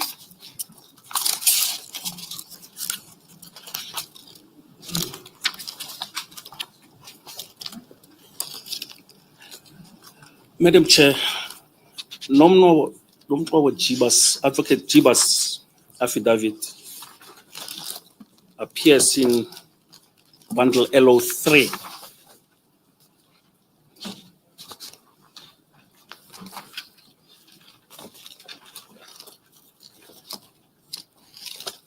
And it is paragraph. Page number, please. Page LO00871.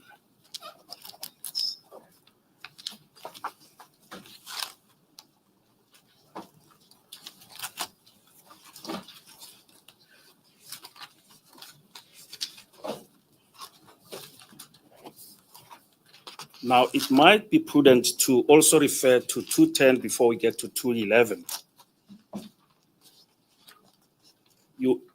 Without being seen to be repetitive, Advocate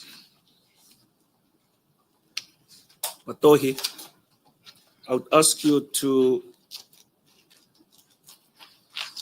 please just read 210 again, paragraph 210 of that, before you get to 211.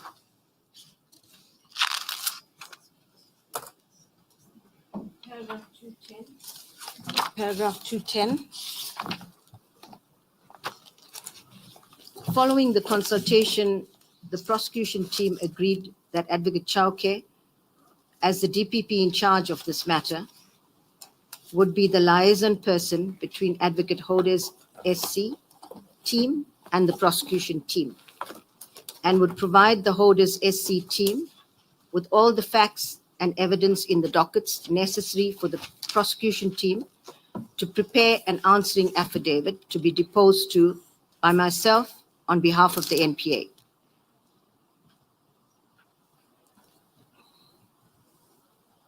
Yes, proceed.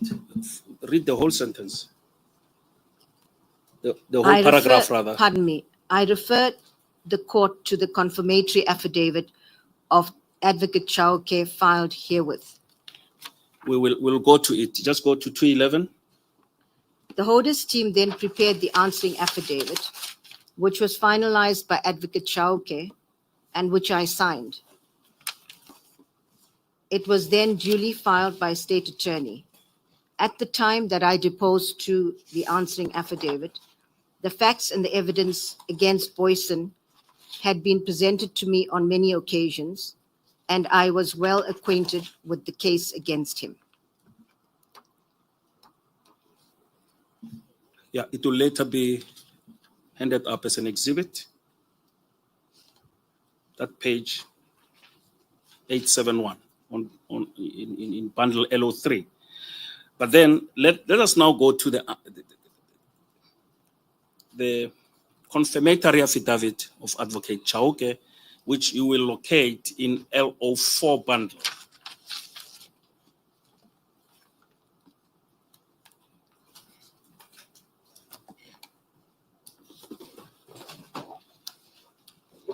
Are you there?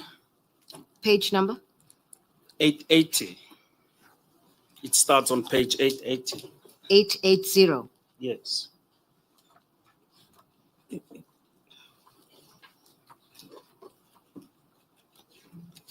Are you there? Not yet. I am. It's a confirmatory affidavit of Andrew Masinyani Chauke. Confirm that. That is correct. Mr. Counsel, just give me a second.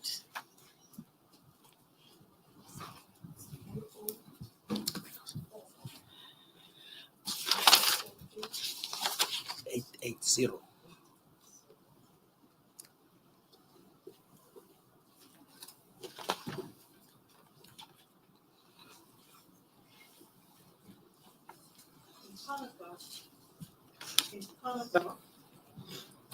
In paragraph 210 that you have just read into the record, where mention is made of Advocate Chauke having been the DPP in charge of this matter.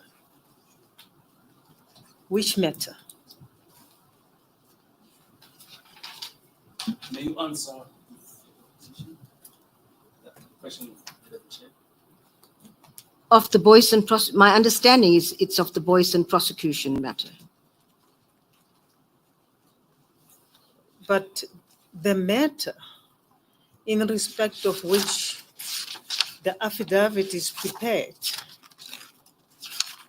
is the GCB matter against Advocate Jiba, Advocate Mrebi, and one Mzinyati, which was not necessarily a Booysen's matter. So I just want to get clarity there. Yes, I'm trying to give clarity, Chairperson. Yes. If I'd be given the opportunity to explain, it might become clear. Yes, if Advocate Jiba deposes to an affidavit in a matter in which she is a respondent And she refers to that matter in which she is a party. And she says, following the consultation process, prosecution team agreed that Advocate Chauke, as the DPP in charge of this matter, Chairperson, can I be referred to that page again? which matter does it refer to? It's a page LO 00871, which is marked an exhibit to be handed up later. Paragraph 210 that you write into the record. Yes, I'm back there. Yes. My question is, Counsel, reference to this matter. My question is, which matter? And you say the Booysen's matter. Then I refer you to the deposition, or rather to the affidavit of Advocate Jiva, in which she is a respondent. And that matter is not a Booysen's matter per se. It is an application by the GCB. And that's where I'm getting a confusion when you say this matter, in which Advocate Chauke, according to you, was allegedly in charge of, seem to be incorrect. And do correct me if I'm wrong. Thank you, Chairperson. I appreciate the opportunity. If I may, to assist her, Madam Chair, with your permission, that may help her to answer the question. Yes, sir. May I refer you, with Madam Chair's permission, Advocate Batohi, to paragraph 208 on the same page? Yes, that's where I was going. Thank you. Go there. So let me. I'm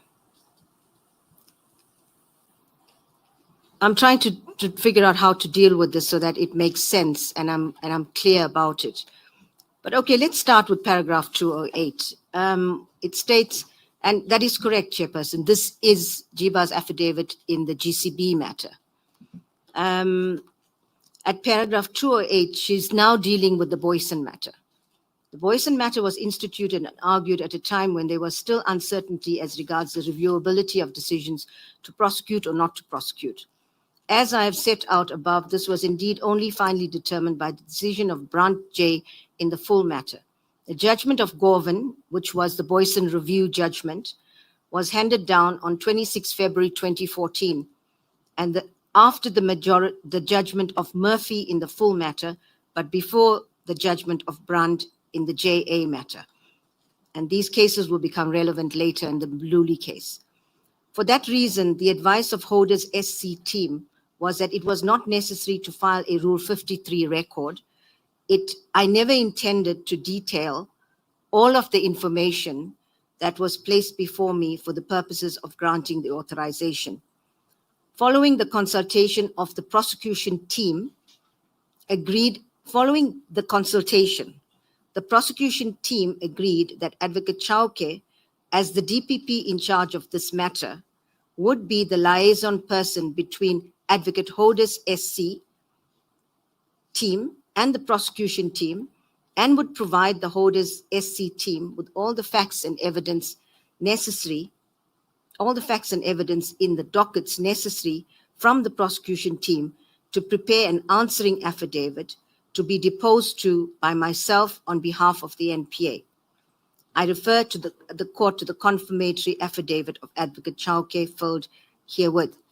So, Chairperson, if I may explain, at paragraph 146, going back to my affidavit at page 61,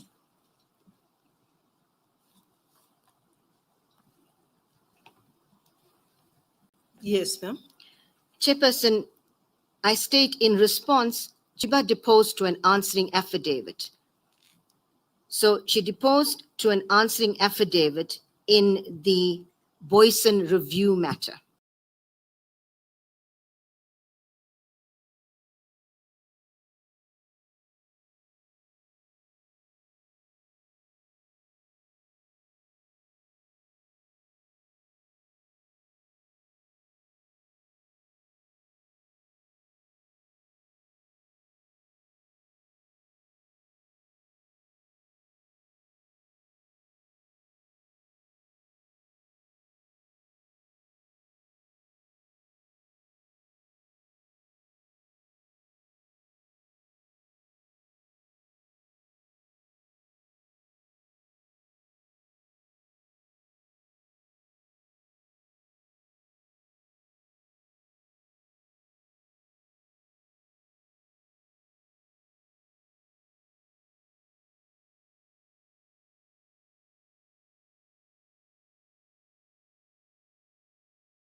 owe more than 50,000 in debt and only able to make those minimum payments, this will shock you. And the banks and credit card companies don't want you to figure this out. Here's my most recent credit card statement, and it says I owe 120,543.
There are various task teams, various operations as well as interventions that will be allocated. I have heard the latest to say it is 11 of such interventions.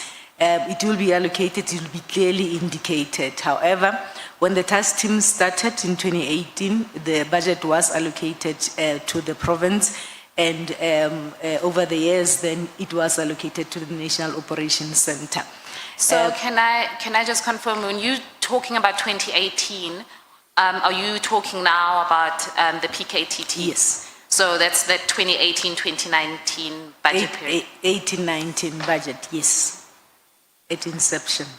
Yes. And so that initial budget was drawn, as you say, from provincial? It was allocated nationally. It's a special allocation. It's not part and parcel of the baseline allocation of the province. It will be a special allocation. We would then establish a project code on the system to be able to track the expenditure as well as to be able to can predict the allocations linked to that particular task team. Okay. So how many task teams do you have in the SAPS at the moment? If I am correct, I have read somewhere that the latest is 11. 11, it's task teams / operations / intervention teams. And in your witness statement, to focus more sharply on the issue of the PKTT and the budget and how it's been allocated over the past few years, in your witness statement, you begin to detail how the budget has been allocated. Can I ask you to, maybe for a globular view, can we turn to page 15 of your witness statement? Okay, is it paragraph 15? Page 15, it's table A. Okay.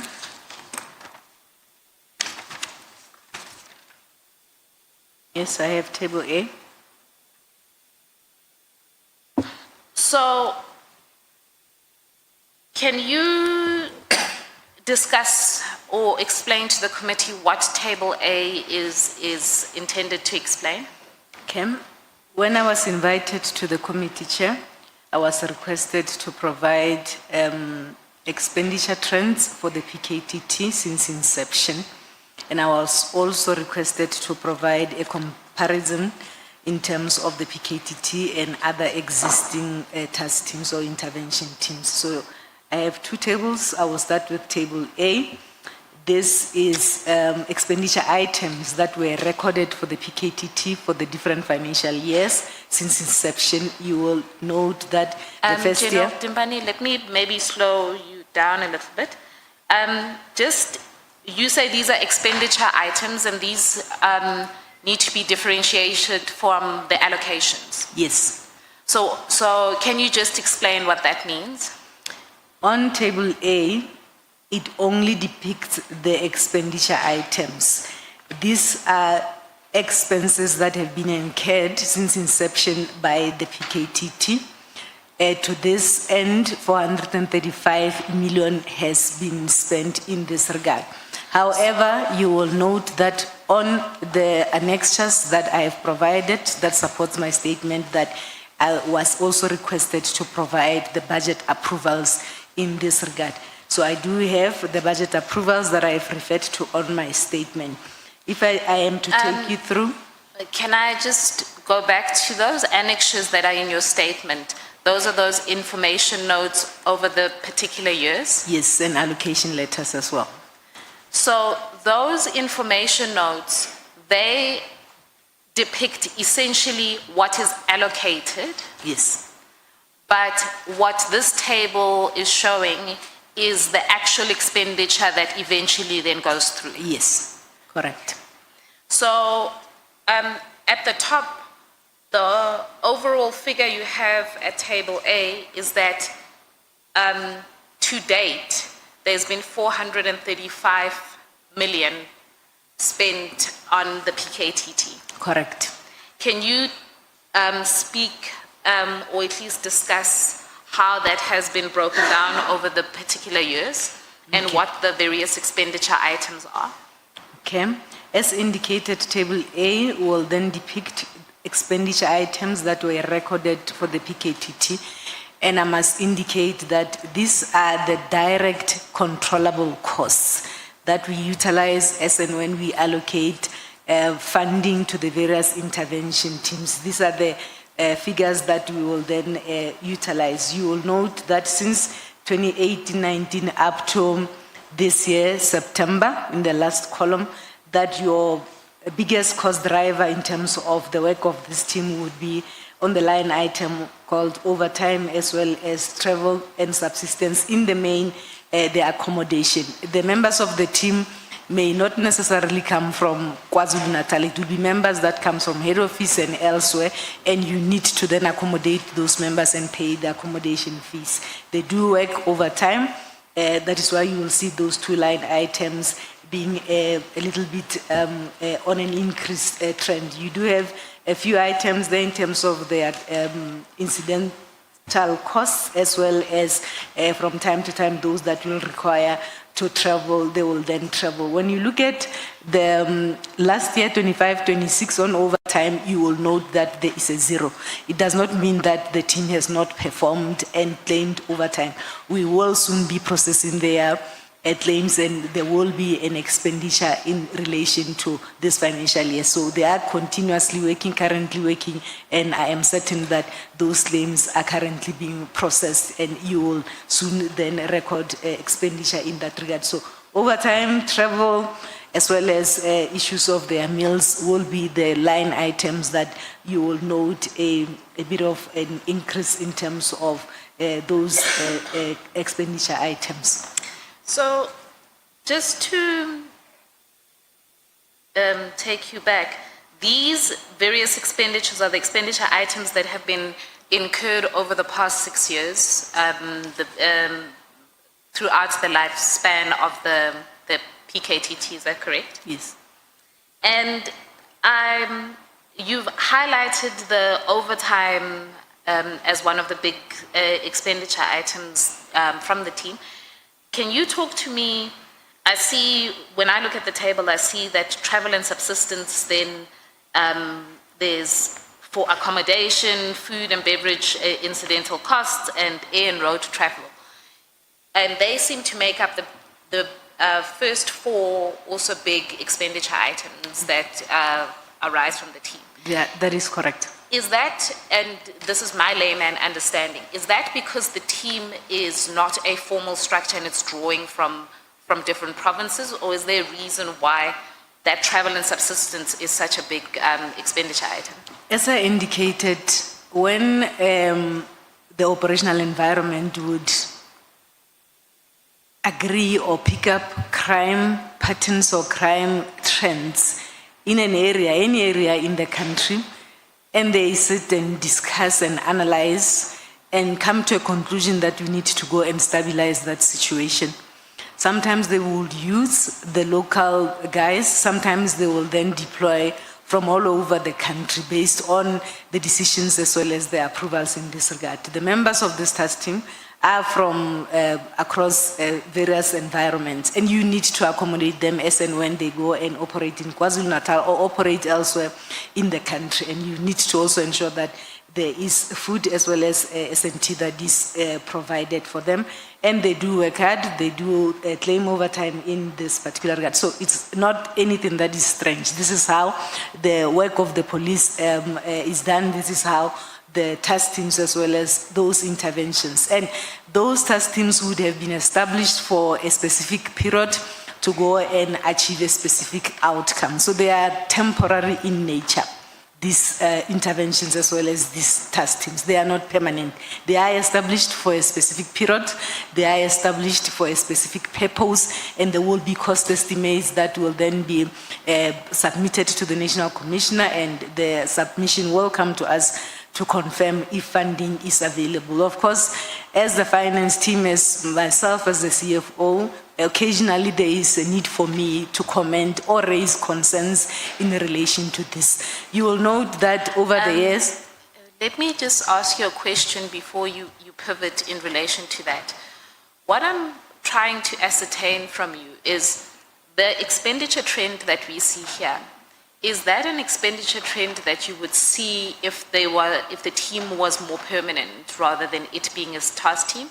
Or is it an expenditure trend that is one that is like this because you're dealing with an informal structure where members are coming in and out at various points?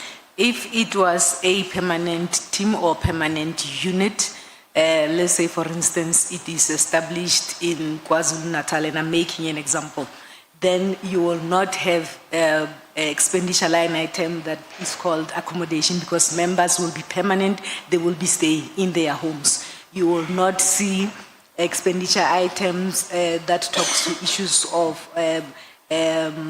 meals because the members will be permanent at home. Safe to say that perhaps from time to time they will be required to travel elsewhere to another province on investigation, and then you will see those accommodation costs coming up if they are required to travel out of their normal station in this regard.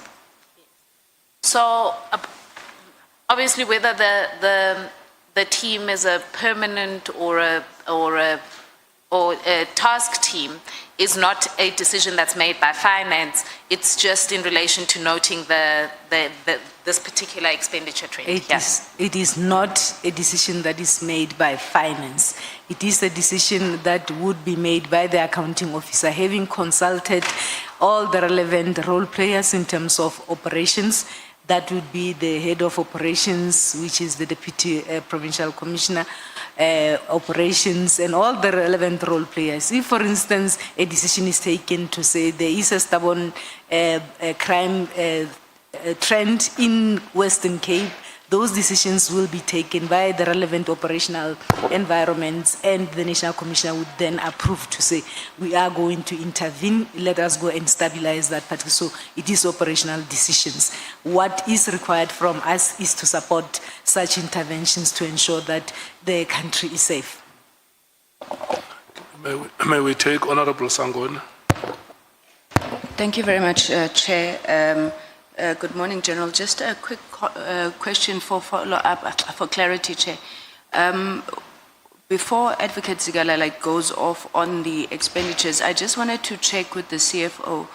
If a member is deployed, let's say from Limpopo to KwaZulu-Natal, in terms of these line items here, would that one member, for example, be eligible for overtime, accommodation, food, and a daily allowance? Can we read it like that, that they will get all of those things as okay. Thank you very much. Thank you, Chair. Correct, Chair. Thank you. I want to pivot into Table B. Is there anything in relation to Table A that you want to elaborate on or explain? I am fine, Chair. Safe to say that all these expenditures would have been approved by the accounting officer in this regard. Those submissions do come to us to then ascertain financial viability as well as to support the work that is done by this team. And those information notes, for just for the purposes of the committee, are attached, the various approvals that were made over the years. Can I ask you then to turn to page 17 of your statement? And that's Table B. Sure. So what we looked at in Table A was the expenditure of the PKTT over the past 6 years alone. Can you tell us what Table B is explaining here? As I indicated, Chair, on the invitation to appear before this committee, it was also requested of me to provide a comparison in terms of other existing interventions and or task teams. We are indicating on paragraph 15 that as certain crime threats emerge, the relevant national operation environments in SAPS will from time to time coordinate deployments, interventions, task teams, or operations with the primary purpose of stabilizing as well as normalizing such crime situations. Various such deployments, interventions, or task teams had been coordinated and managed by SAPS over the multiple financial years, of which only the prominent ones were deemed appropriate to be mentioned for comparative purposes. As I indicated, there is an indication that there are 11. However, for purposes of this exercise, we then deemed it necessary only to focus on those ones that are prominent and they are deemed appropriate for purposes of comparisons. So the details are indicated in terms of Table B. So so just to clarify, though there are 11 task teams, when you're doing an analysis trying to compare apples for apples essentially, to see which interventions, which task teams you're spending money on, you essentially chose these ones, which I think is 6 on table B, to be able to do the comparison. That is correct, Chair. So can you just a brief description about what these various task teams and so on that you have selected to be able to do this comparison are? So Table B indicates expenditures that were recorded for prominent sub-national deployments, interventions, as well as task teams, etc., for different financial years. For purposes of comparisons, we then took from 2018-19. We have the first one that I have heard that it deals with the issues of illicit mining. This is an operation or an intervention that is normally called Valam Gold. You will note that this particular intervention only started in 23-24, and we have expenditure up to 25-26, up to end of September. This one, you will note that the expenditure up to date for 3 years is over R1 billion. And I will indicate to the committee that this is mainly an operation or an intervention that is funded through CARA funding. It's funding that does not come from our baseline. We are given an opportunity as the law enforcement agencies to, from time to time, approach the CARA funding committee to then request funding. The CARA committee or the CARA funding is funding that is used to assist departments. This is the criminal assets recovery account. So from time to time, the accounting officer, having assessed the financial or alternative financial sources, would approach the CARA committee. So the illicit mining or the Valam Gold intervention is funded from that particular source. And this source is not part of our baseline. It is money. In relation to, so when we're looking at this comparison, though the various task teams are listed, and this illicit mining one is just in absolute numbers the most expensive, or the one that's cost the most at 1.1 billion. Correct. That 1.1 billion actually isn't coming out of the SAPS budget. It is not. Okay. It is not. It is funding that was sourced through the CARA committee by the accounting officer, and we are grateful for that. And the reason why we would then go and look for alternative funding is because of the financial constraints that we find ourselves in. We have experienced financial constraints in a form of budget reductions on our operational funding. For us to be able to succeed with these operations, we from time to time have to then make funding available, and it becomes a challenge when you are faced with budget reductions in terms of operational funding. So we look at other alternative funding sources, and this is one, and as a department we are grateful for such. So this is money that was made available for us to be able to go throughout the provinces that had issues in terms of managing this crime pattern. And 1.1 billion has been utilized up to so far. Yes. So then the next one is the 2021 unrest. So an intervention or a task team was then established. Can you just talk us through that? Yes, during the 2021 unrest, there was a situation that needed to be contained, and obviously it could not be contained using the normal resources in those provinces that were affected. Therefore, decisions were taken to put together special interventions and special teams to go and support those provinces. You will note that then we had the bulk of the expenditure lying on 2021, and then few claims that came through in 2022 up to 24-25. These are the expenses that were incurred in support of those operations as well as interventions in those provinces that were affected.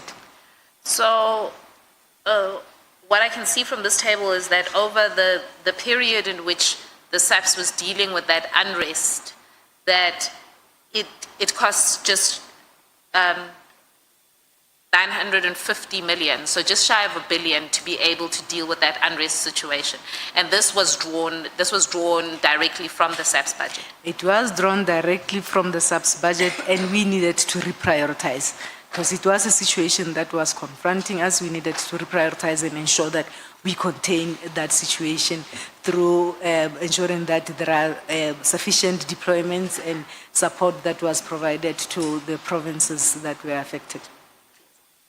Is this just, for my layman understanding, is this what would be the classic idea of a task team, where something happens that is unexpected, like the 2021 unrest, and the SAPS have to react, and then budgets have to be reprioritized and allocated to deal with that?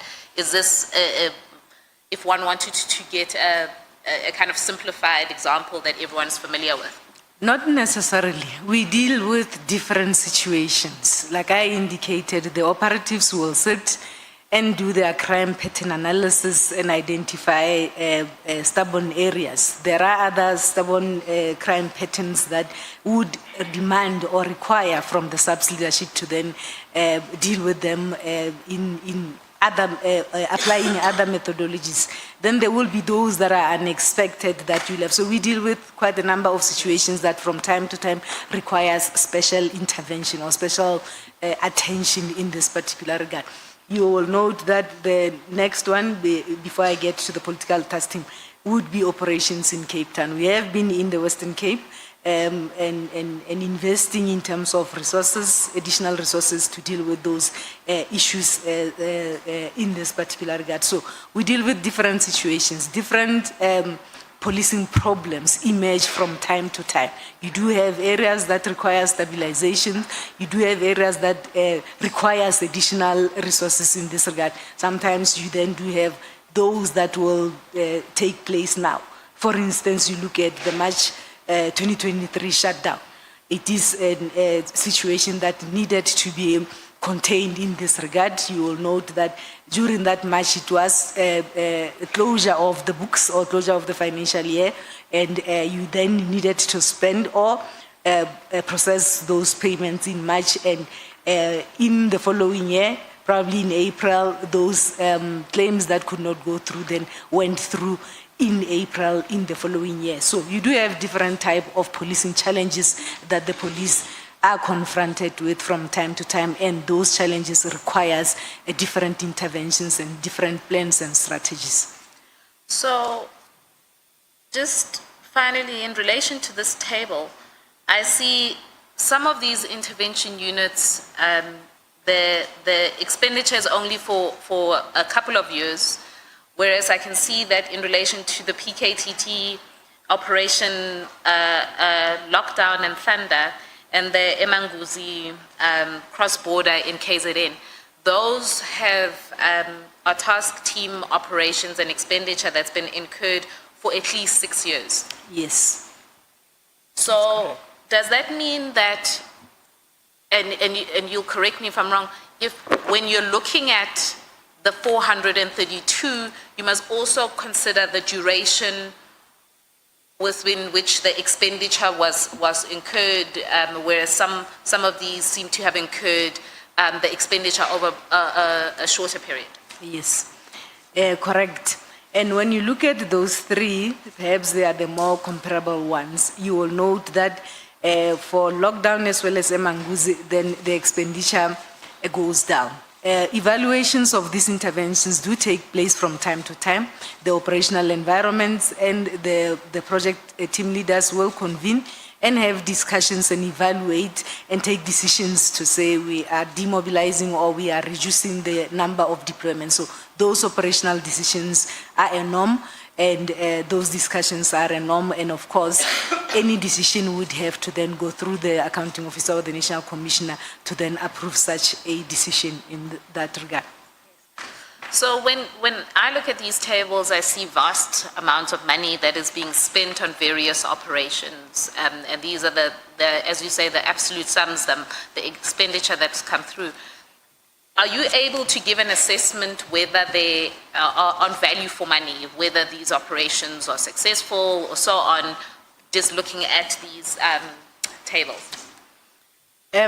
These tables that I've provided to the committee are not necessarily indicating the impact assessment. And these are some of the concerns that we normally raise from a financial point of view with the operational environments to then look at the issues of value for money or impact assessment. Of course, ultimately we are assessed as a country in terms of whether, or as the police in terms of whether the crime stats or crime statistics are going down. However, from a financial point of view, what we have then done, this is a conversation that we always ask ourselves because we need to ensure that there is return for investment. We spend a lot of money on these interventions and we need to ensure that there is indeed return for investment. So in 2024, myself and my team, we then approached the research unit. We do have a research unit in SAPS precisely for this because I would want to know from a finance point of view that is this a correct policy methodology? Is it yielding any impact and is it value for money? So we then wrote to our research department to assist us with this impact study on all these operations and also to advise us because currently we do not have a model that we can utilize to assess value for money of all these operations. So we approached them and there is indication that work has been done on the lockdown as well as Valamgodi operations. That impact assessment has been done. However, the report has not yet been discussed or issued in this regard. It also, the research unit has also indicated that they are in the process of developing this value for money model that we can utilize. But they have cautioned me to say it is not an easy process. It is difficult. It takes into account a number of variables and they have to engage with a number of stakeholders. However, if they are successful before the end of this financial year, they will be presenting us with that model that we can utilize and be able to take decisions and assess that indeed there was value for money and there was return on investment in terms of all these interventions that we have done. So it is a conversation that we have had, myself and the team, as well as the research team, because we need then to advise the organization in this regard. So we look forward to the outcome of that assessment from our research environment, and it will assist us in this regard to ensure that there is efficiency in terms of the work that we do and the resources that we make available. So what we've managed to look at is to be able to look at the PKTT's budget expenditure as a whole over its lifespan. And we've been able to look at the PKTT as a task team vis-a-vis or as against other interventions and task teams and how those expenditure trends have been done in order to be able to have a comparison. Correct. So the one thing, and just to take you back in your witness statement, you then outline the various discussions you've had with the National Commissioner in relation to budget and expenditure for the PKTT in particular, because that's the team we're talking about. I wanted to ask, is there anything in relation to the conversations you've had with the National Commissioner about the PKTT that you'd like to be able to highlight or explain in relation to how the budget has been allocated to that team? We always have conversations, myself and the National Commissioner, when it comes to these interventions, including the resources that are required to support these interventions. When it comes to the PKTT, the request for funding would come to us and we will have those conversations. When it comes to the PKTT, I have had conversations with the National Commissioner to say, my understanding is that a task team is established for a specific period for a specific reason and then it is withdrawn. But with the PKTT, we have noted that it is clearly dealing with something that is permanent. So for us, from a budgeting point of view, it becomes challenging when you receive applications almost every 3 months for 5 years. So you are unable to budget properly, you are unable to project properly. It may be necessary that perhaps this becomes a permanent structure to deal with the permanent problem that seemingly exists that they are dealing with. So we have had those conversations. It was my understanding that this particular team was established to deal with the problems in KwaZulu-Natal. I've even made suggestions to say, let us task OD, the OD is our organizational development, to put together a permanent structure, and we give this structure to General Mkwanas in KwaZulu-Natal to deal with this permanent problem, because for 5 years we can continue like this from a budgeting point of view. Now, if it is a permanent structure, then you are able to resource it properly, you are able to budget and plan for it properly so that then you support the team to be able to do its job. So we have had those conversations in this particular regard, myself and the National Commission. And the National Commissioner, then during those conversations, obviously, from an operational point of view, knowing that the work of this PKTT has been, the scope has increased, they are no longer only operating in KwaZulu-Natal. Of course, he has got no obligation to explain that to me. He said, perhaps then it should not be local. If it is a permanent structure, it should not be localized in KwaZulu-Natal, and that structure perhaps could be in head office. So those are the conversations that we have. So if it is a national structure, then it will be able to serve all the provinces should there be any political issues that are picked up in other provinces. So for me, from a budgeting point of view, it is an issue that I have raised. However, I raised it in the view that then this team clearly is dealing with something permanent. Let's make it permanent so that then there is proper budgeting, there is proper resource allocation, and there is proper accountability in this regard when it is a permanent team. So I have had those conversations. So as I understand your evidence, and you'll correct me, the difficulty with dealing with a team that is not a permanent structure is that it's not formally budgeted for, and that the applications come in every 3 months or sporadically or ad hoc in a way where you can't necessarily anticipate when the applications for further budget allocations would be made.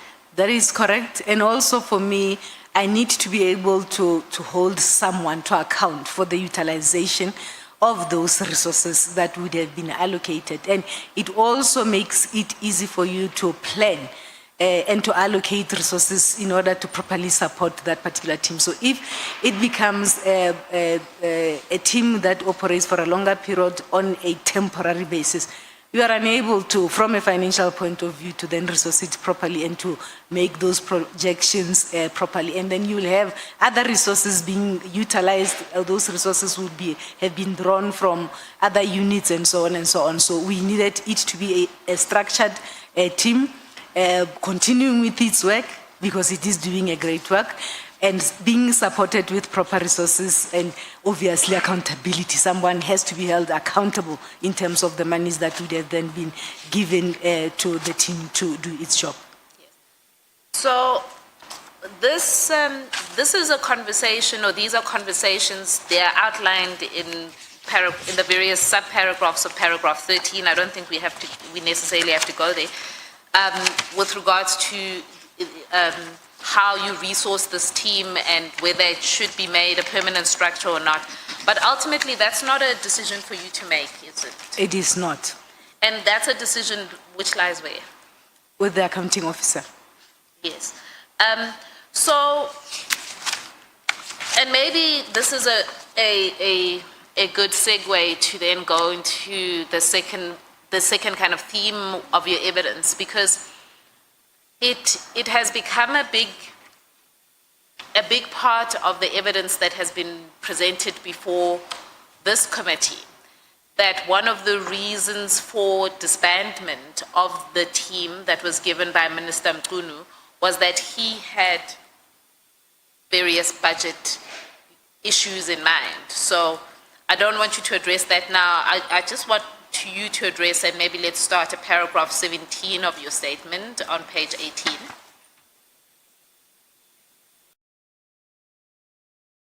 Okay. So at this point, Minister Mchunu becomes the minister in charge of the SAPS at, when is it? Is it end of June, early July? And do you have any interactions with Minister Mchunu? Thank you, Chair. Like any other executive authority that will then be appointed to head the vote police, vote 28, Minister Mchunu became the executive authority for SAPS after the elections in the 7th administration. As part of the executive management of SAPS, we were requested to then embark on meetings to assist with the orientation of the new minister together with his team. And these meetings, or the orientation meetings, would have been arranged by ministry through the Office of the National Commissioner. And we will be invited from various environments to ensure that then we present certain reports that would have been required. During the minister's orientation, I was requested by the National Commissioner to make reports and presentations on the overall budget framework as well as the department's budget. I have to date, I can confirm that I have made 5 of such presentation. The first presentation or report that I made in terms of those various meetings, these meetings would have been arranged and authorized by the National Commissioner, and in the main, the National Commissioner together with other executive management would have been present. The first meeting was on the 12th of July, where we had a presentation that we made. We called it an introductory briefing to the minister. I made that presentation to orientate the minister in terms of the budget of SAPS. The second meeting was on the 31st of July, 2024, where I made a presentation that spoke to financial matters pertaining to the police. The third meeting was on the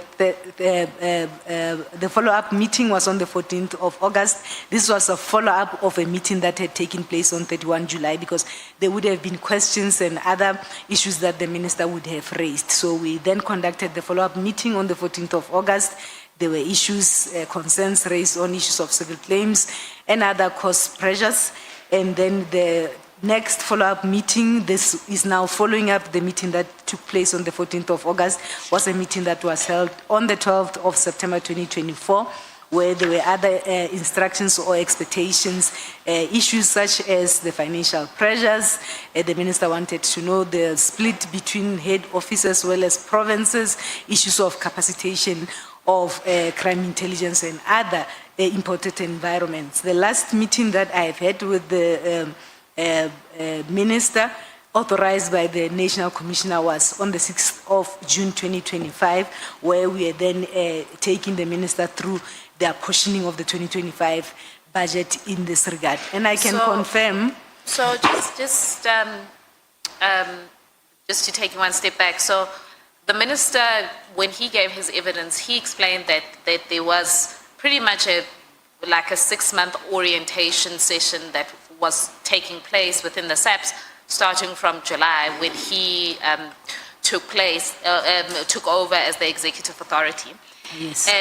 And what you are explaining is that during that orientation session, at various points you were asked to make presentations to the SAP, to the minister, and you have attached in your witness statement the various presentations that you made to the minister in relation to various financial and budgetary issues. Procurement happens all over in police stations. If we can strengthen accountability and each and every manager ensures that they do their work and their account in terms of Section 45 of the Public Finance Management Act, which says every manager, whether you are a financial manager or or not. When you are allocated resources, you have got a duty to ensure that you account for those resources. So I think the organization as a whole, we struggle with issues of accountability from all angles in terms of the managers and end users who would have been given resources to utilize, who would have been given or delegated powers to ensure that there is procurement within their spaces for them to be able to do their work. So, Chair, I believe that this strengthening, the leadership had in their mind that this will strengthen these processes and will then reduce the challenges that we have. But head office supply chain management has been on the ground in provinces. As soon as these particular issues are picked up, then there is a post-audit action plan. We analyze the root causes in terms of this non-compliance, and we educate, and we also develop those that are working within the supply chain management space. Each and every division has a supply chain management group that is appointed to deal with procurement management, each and every province in this particular regard. So I believe that this is a collective responsibility from all managers who are in SAPS to ensure that then when this procurement takes place, it takes place within the confines of the rules that govern supply chain management. Thank you very much, Lieutenant General Dimpane. Thank you. Before I'm being cut off. Yeah, General Dimpane, stop speaking. May we please go to the next speaker? Is it you, Honorable Mdluli, Honorable Ngola, Honorable Sangoni, who is the next speaker? No, thank you very much, Chair. Good afternoon once again. The time expires at 5 minutes after 3. Good afternoon again to the General, Lieutenant General Dimpane. No, I just want to make a follow-up on the question that my colleague has raised. With regard to your role as a CFO in combating on one hand, but equally in taking actions that makes it easier for the institution to avoid a situation of a huge irregular expenditure as you are confronted with at SAPS. Towards the end of your statement, I think it's paragraph 32, you are making references to the fact that you are saying there in that paragraph, I remain committed to my duties as a CFO of SAPS, ensuring financial integrity, transparency, and accountability. My actions concerning the irregular expenditure were proactive. I want to stop there. What is your understanding of the word proactive? What does it mean?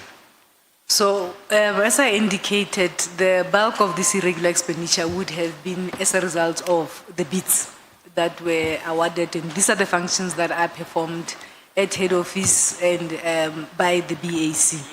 So as soon as such indications are put, or assurance providers would have picked these particular issues, I proactively approach and assist the accounting officer to then conduct these determination exercises, and also to ensure that there are proper internal investigations so that we can hold the relevant people into account. Over and above that, I also coordinate all the post-audit action plans after the audit has been concluded, where I then have a steering committee that includes everyone, including supply chain management, where we monitor that all the findings that had been put on the table, whether by external auditors or internal auditors, are rectified, and there is strengthening of internal controls. So we will interrogate the root causes of this non-compliance and make suggestions in terms of improvement of internal controls. I also participate in the risk management committees, where we will then monitor these risks. Some of these risks you will find, they find expression, in particular irregular expenditure, it finds expression on the risk register that will highlight the fraud risks as well as the ethical risks. So those are the areas that we then monitor and call managers to account in terms of the lapses in internal controls. Over and above that, we then support initiatives in terms of education in terms of ensuring that there's capacity for our members to be able to do their work properly when they handle the matters of procurement in the organization.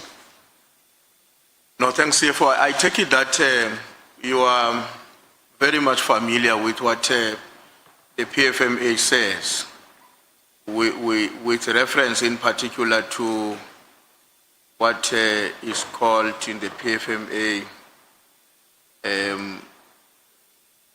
there's a section that I'm looking for, but let me frame my question while I'm identifying it. Because the way you are explaining proactiveness, it appears to me, and you will tell me if my interpretation is wrong, that all your interventions were only initiated in response to a crisis, from what I'm understanding you to be saying. And I can see you are nodding negatively, means I didn't get you right. Because my reading of what you are saying, even as you were presenting it now verbally, you are making a lot of references to what you have acted to do or you have sought to do as a consequence of negative findings that were made.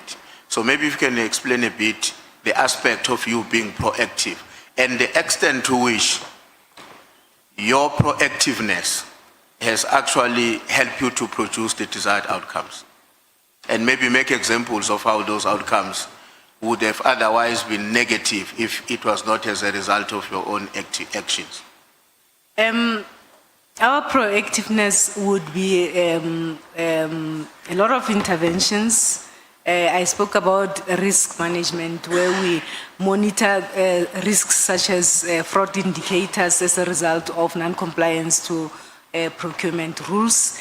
We then strengthen and identify whether our internal controls are adequate as well as effective. Where we find gaps, we then make recommendations in terms of closing those particular gaps. Chair, you will note that there is a divisional commissioner responsible for supply chain management. So we work closely with the Office of Supply Chain Management to ensure that where there are internal control gaps, that puts the organization at a risk of non-compliance and ultimately incurring an unwanted expenditure. Those internal controls are strengthened through the work that we do within internal control, through the work that we do with the oversight structures, as well as ensuring that our members are well trained in this particular area. So we do work closely with supply chain management, and we support all the initiatives in this regard. The issues of the tenders, what we have also done, having picked up that this is a vulnerable area that exposes the department to reputational damage, we have also approached the National Commissioner in terms of strengthening the work that is done by the issues of surrounding the bids in this particular regard. So we have made a number of recommendations. We are supporting the issues of probity audits that have been introduced to ensure that before those tenders are awarded, then there is another layer of quality assessment. I do not serve in the BAC, Chair, so some of these particular processes would have arisen as a result of the work that would have been done by the BAC. Then the reactive part kicks in, where one supports the accounting officer to ensure that relevant investigations are done and relevant reporting is done accurately in this regard. Thank you. And then when the tender was cancelled, and given the fact that the service provider was meant to provide services which are a necessity for the institution, now the tender got cancelled because of all that we now know. Who provides the services now? There is a process underway that is led by the end user. They are trying to establish an alternative procurement vehicles. I have learned that that process has kick-started. The process is currently undergoing probity audit to ensure that we avoid a similar scandal in this regard. So the end user is leading that particular process, assisted by supply chain management, and the probity auditing the entire a process to ensure that when that process is, the outcome is finalized, there are no irregularities. So that process is currently unfolding, but it's led by the end user, which is human resource management. What's the nature of that process? What's the nature of it? In terms of the procurement vehicle? Yeah, what exactly? I believe they are currently embarking on a quotation process, and they have also requested, parallel to that, supply chain management to ensure that a long-term tender process is then put in place to ensure that we have these services and we are able to do our work. But it is led. Are you confident that that process will not result in another wasteful expenditure? It should not, Chair. It should not. Like I indicated, all the steps that the accounting officer has put in place, the introduction of the probity audit prior to award, the strengthened activities of the BAC, it should not. If it can have irregularities, then it will then mean we are dealing with something else. So all the steps and the processes that have been put in place and strengthened through the leadership of the accounting officer should make us not to have a similar repeat of this nature of irregularities. Thank you. When Advocate Zigalala was leading you on the evidence, you gave an indication of the number of meetings that were convened in which you had to make a presentation for the minister about, I'm sure you recall that. Now I want to draw your attention to paragraph 19 of your statement, and I'm going to ask us to look at that paragraph as well as the first sentence of paragraph 20. So paragraph 19 says, all 5 of the mentioned presentations dealt with the budget framework, overall challenges and pressure points in the organization. I want to stop there on that one. Then on paragraph 20, I'm just taking one sentence. I've never spoken to the minister about the PKTT budget. Now, what I want to understand, you will forgive me, I'm not trained in finance. So what I want to understand is, how does it happen that a CFO can explain through a presentation budget framework, overall challenges, and pressure points without making references to what give rise to pressure points? The presentations that we would have made to the executive authority would be dealing with matters at I would say a macro level or a strategic level. The issues of the task teams and interventions are operational issues that are normally dealt with by the relevant managers at operational level with the National Commission. So it is not natural that you will have an operational matter in a presentation of that level. So we would orientate the minister in terms of the structure of the budget, the priorities, the alignment to the priorities, issues of the APP, and issues of scarcity or challenges, fiscal challenges, and the support that one would require. So the PKTT budget would be at the level where I discuss those issues with the National Commission as and when various applications are made. So I have made available the presentations just to indicate the orientation that we had made. We would explain in terms of how do we then apportion this, is our apportionment methodology fair, and what is the level of resourcing at head office versus the level of resourcing at local level, because you need resources at local level. So those would be strategic decisions or discussions that we carry out in those particular presentations. Okay. My last question, Chair. On the, again on your statement, Lieutenant General, is paragraph 25, and I'm going to the sentence before the last one on paragraph 25, the one that begins by saying, I also wish to state clearly that I have not given anyone permission to access this submission, nor to utilize it in their own defense. Who are you talking about? I think I had it more being emphasized during the testimony of General Sibia, as well as I have seen it attached, I believe, in the defense of the minister as well. So I was not aware that such a document will be utilized in their defense. Okay. Thank you very much, Chair. Thank you, Lieutenant General. Thank you so much, Chief Whip. Who is the next speaker? Honorable Nomval. Yeah, thank you very much, Chair. Good afternoon, At General. 20 past 3, you stop speaking. Okay. General. No, I will comply, Chair, that I can promise.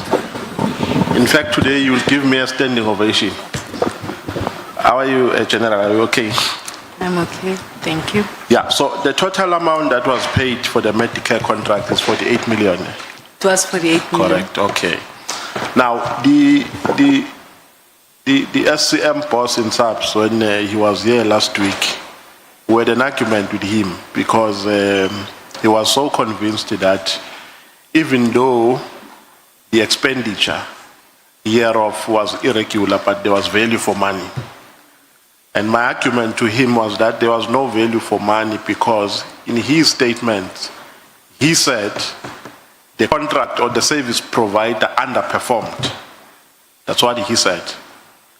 And he said that the contract was terminated even before the underperformance was corrected. So what is your take on that?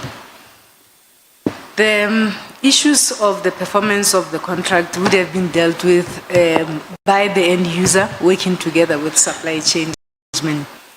And I heard him explaining the definition of irregular expenditure to say this expenditure that is incurred in contravention to prescripts that relates to supply chain management.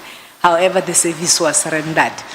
So the issue of value for money, for me, as I indicated, those that would have requested these services, thereafter they receive invoices, they certify to say we have received services and we are happy with these services. And they load invoices on the system for payment. For me, the reason why we are pushing for this forensic investigation is to probe exactly this. To say, on the other hand, there is an indication to say there were matters that were reported to the supply chain boss and they were dealt with. On the other hand, the end user has certified that they are satisfied with the work that was done by this one. So there's a bit of a contradiction. So we want the investigation to then unearth these particular gaps and tell us what exactly happened in this particular regard. So that is why we are pushing for this, because it will tell us exactly to say, is the end user or did the end user certify things that they were not supposed to certify? Did anyone engage themselves in unethical conduct or the elements of fraud where they would have certified things where work was not done? So this investigation must give us that, and we need to deal with this without any fear or favor to ensure that this serves as a deterrent and we never get to this point again. So a determination will be made by the report of the investigation. The forensic investigation will tell us Will make a determination. where services indeed rendered and where those services services that we could actually say this was value for money. Okay. If people certified things and work was not done properly, then it means those people engage themselves in unethical conduct and they ought to be dealt with. So if I get you correctly, you are saying at this stage you can't make that determination. I can't make that determination. Okay. On page 4, paragraph 10, you are making an indication that there's a new organizational structure which makes some amendments in the current structure. But specifically, this organizational structure makes the SCM to directly report to the CFO, to the CFO's office. And I think you went further to say it has not been implemented as yet. Now, do you find this, does this accord with rationality? Shouldn't the SCM unit be a distinct unit? Is it not going to overburden the CFO when you integrate the SCM unit into their office, into the office of the CFO? Are we not supposed to separate powers and functions of the CFO and the SCM? It will be a lot of work. As I indicated, SAPS is a huge institution. We have a big asset base. We have got issues that we need to deal with from a financial point of view. It will be a lot of work. I think the implementation in terms of this particular structure differs from department to department. In small departments, you will find supply chain management reporting to the CFO because it will not make any, it's not rational that supply chain is separate in a department that is deemed to be small. In a department as huge as SAPS, that was the rationale why it was split in the first place. But I believe the leadership have got a reason why this decision was taken in this particular regard.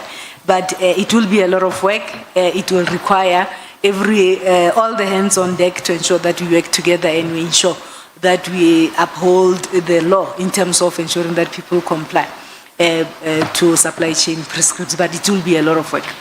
Yeah, because my view, my honest view is that this is not an ideal mechanism. If anything, it will overburden the CFO. I'm asking that because this committee has a responsibility to make recommendations on policy reforms. So you can lobby us if you are saying, based on experience, this is not going to help the situation. If anything, it will exacerbate problems that are intrinsic in the operations of SAPS. So I just wanted to give you that leeway or that liberty, but we are not making use of it. So tell me, do you have, is there a committee in SAPS called Irregular, Fruitless and Wasteful Expenditure Committee? I'm responsible for the Fruitless and Wasteful Expenditure Register. I'm the custodian. So I do have a committee, a very vibrant committee that meets from time to time to ensure that we are on top of the situation. You will note that fruitless and wasteful expenditure has actually declined in this regard. We have made a lot of work. On the other hand, the irregular expenditure register is the custodian of supply chain management. When I came in 2019, I established that particular committee, and that particular committee is supposed to be a function, but I cannot confirm or vouch for its effectiveness at this point in time. We have since requested supply chain management to revive that committee and ensure that that committee is effective and is able to assist us. However, supply chain management head office is present. They do go to provinces. They do assist in terms of these transactions that are there to ensure that where there is uncertainty at the cost center, they are then able to can guide those particular cost centers. So it was two different committees. We do have the fruitless and wasteful expenditure one that is within the space, and the irregular expenditure one that is within the supply chain management space. Yeah, no, thank you for that comprehensive report. You know what, the approach in this conversation that we're having is that I'm trying to test all the arguments which have been put before this committee in relation to matters which are financially, which relate to finance in SAPS. Now, there is an issue here about the blue light contract in Gauteng of irregular expenditure. Have you ever come across any finding of irregular expenditure with regards to that contract? Blue lights in Gauteng, if you know it. I think those were investigations that took place prior to my arrival in head office. I've heard about those investigations and I've heard about the outcomes and the irregularities in terms of those. But those would be investigations that would have commenced for my arrival in Gauteng. No, I'm saying during your tenure, have you ever dealt with a matter similar to that? Maybe to give you a hint, I think that matter was part of the reasons for the suspension of the former acting National Commissioner, General Patlane. Have you ever come, during your tenure, Have you ever come across that kind of situation? I've heard about it. As I indicated, when I arrived, those processes were at the tail end. When I arrived in head office, they were at the tail end. And when I arrived, it was General Stoll who was the National Commissioner. And I'm aware that those processes were reaching the tail, were at the tail end in this regard. You know, one thing as I'm landing and as I'm concluding that I can commend in your statement, which is very commendable, is that you are not waffling and rambling.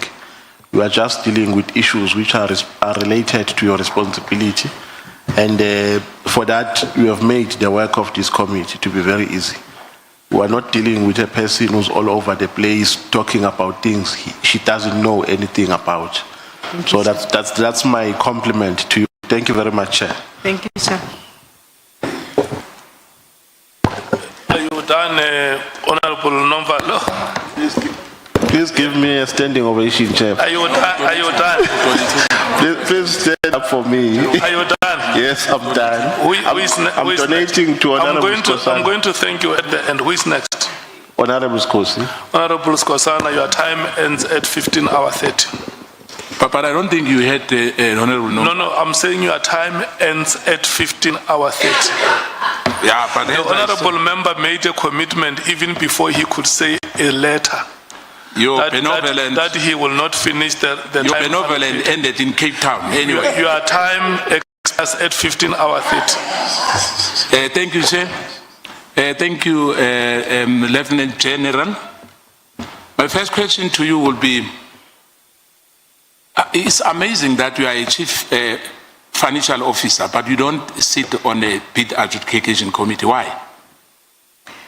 The circular from National Treasury says the bid adjudication committee may be chaired by the CFO. It doesn't say must. As I indicated, with the structure within the organization, you have supply chain management that is separate with its own divisional commissioner and a CFO that is separate. So that is a structural decision by the organization to say, because supply chain has its own divisional commissioner, the divisional commissioner will chair. So the rules from Treasury indicates that it may. So I believe it leaves room for discretion in terms of a department. So I'll be wrong to ask you why tenders, like for instance, the one current, the parts, which has been going on for some time, which is all parts, if I remember. There was an AutoZone before who religiously have a tender for over a decade.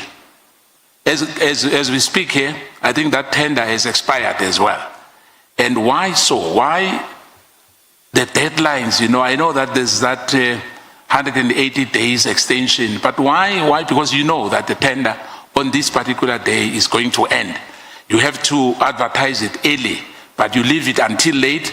Hence, there's the so-called the capture in this government departments. There are processes in place, Chairperson, that are regulated by, I believe, during the era of General Sitole, there was a contract management strategy that was put in place and a contract management committee. And supply chain management have a system in place where they will notify the end user 12 months before the expiry of that contract to say, end user, this contract is coming to an end. What are you going to do about it? It's end users who do not do, there are inefficiencies, they make the system to be inefficient. So supply chain management does in writing, and I've seen them informing the end users to say, your procurement vehicle in terms of this particular tender is coming to an end. We want feedback from you in terms of the way forward. It's just inefficiencies in the system. So there are processes in place to pick up those, and supply chain management is monitoring those particular issues. Do you agree that there's you need to improve on that?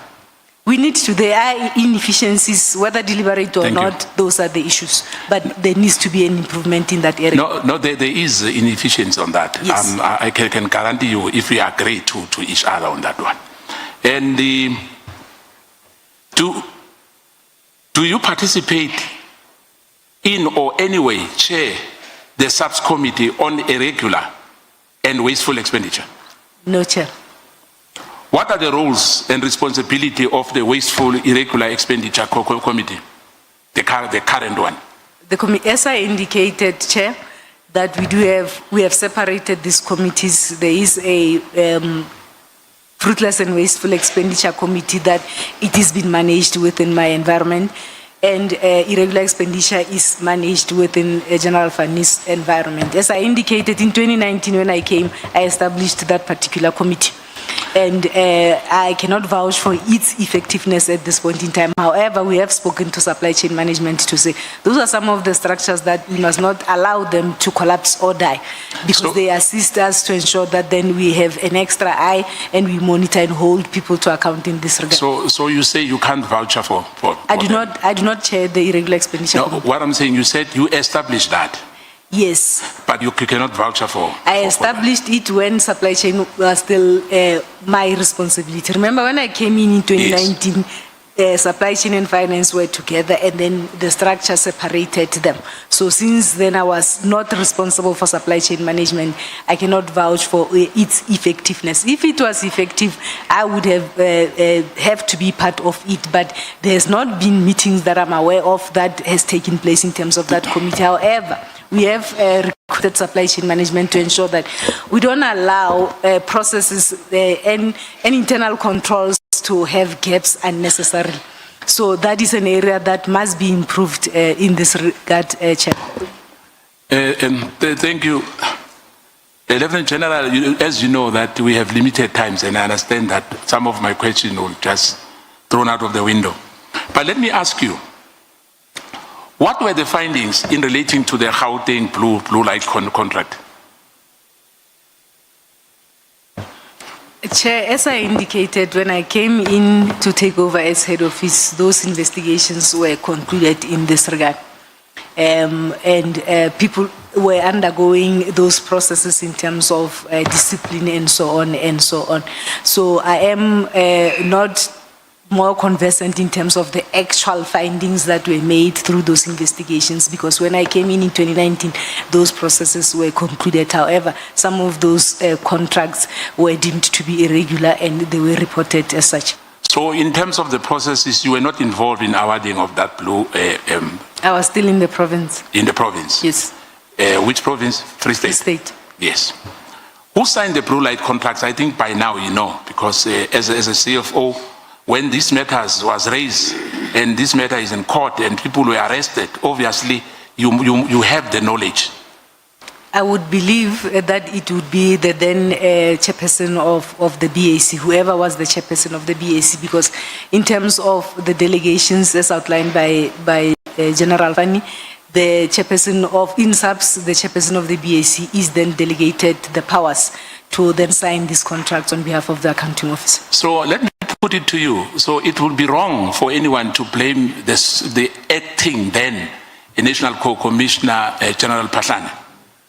When you read section 4 of the Public Finance Management that talks about delegation of authority, it says the accounting officer has got specific responsibilities, but he can delegate those responsibilities. However, it does not divest the accounting officer from responsibility as a result of the conducting of the work of those that he would have delegated this. So the accounting officer remains accountable in terms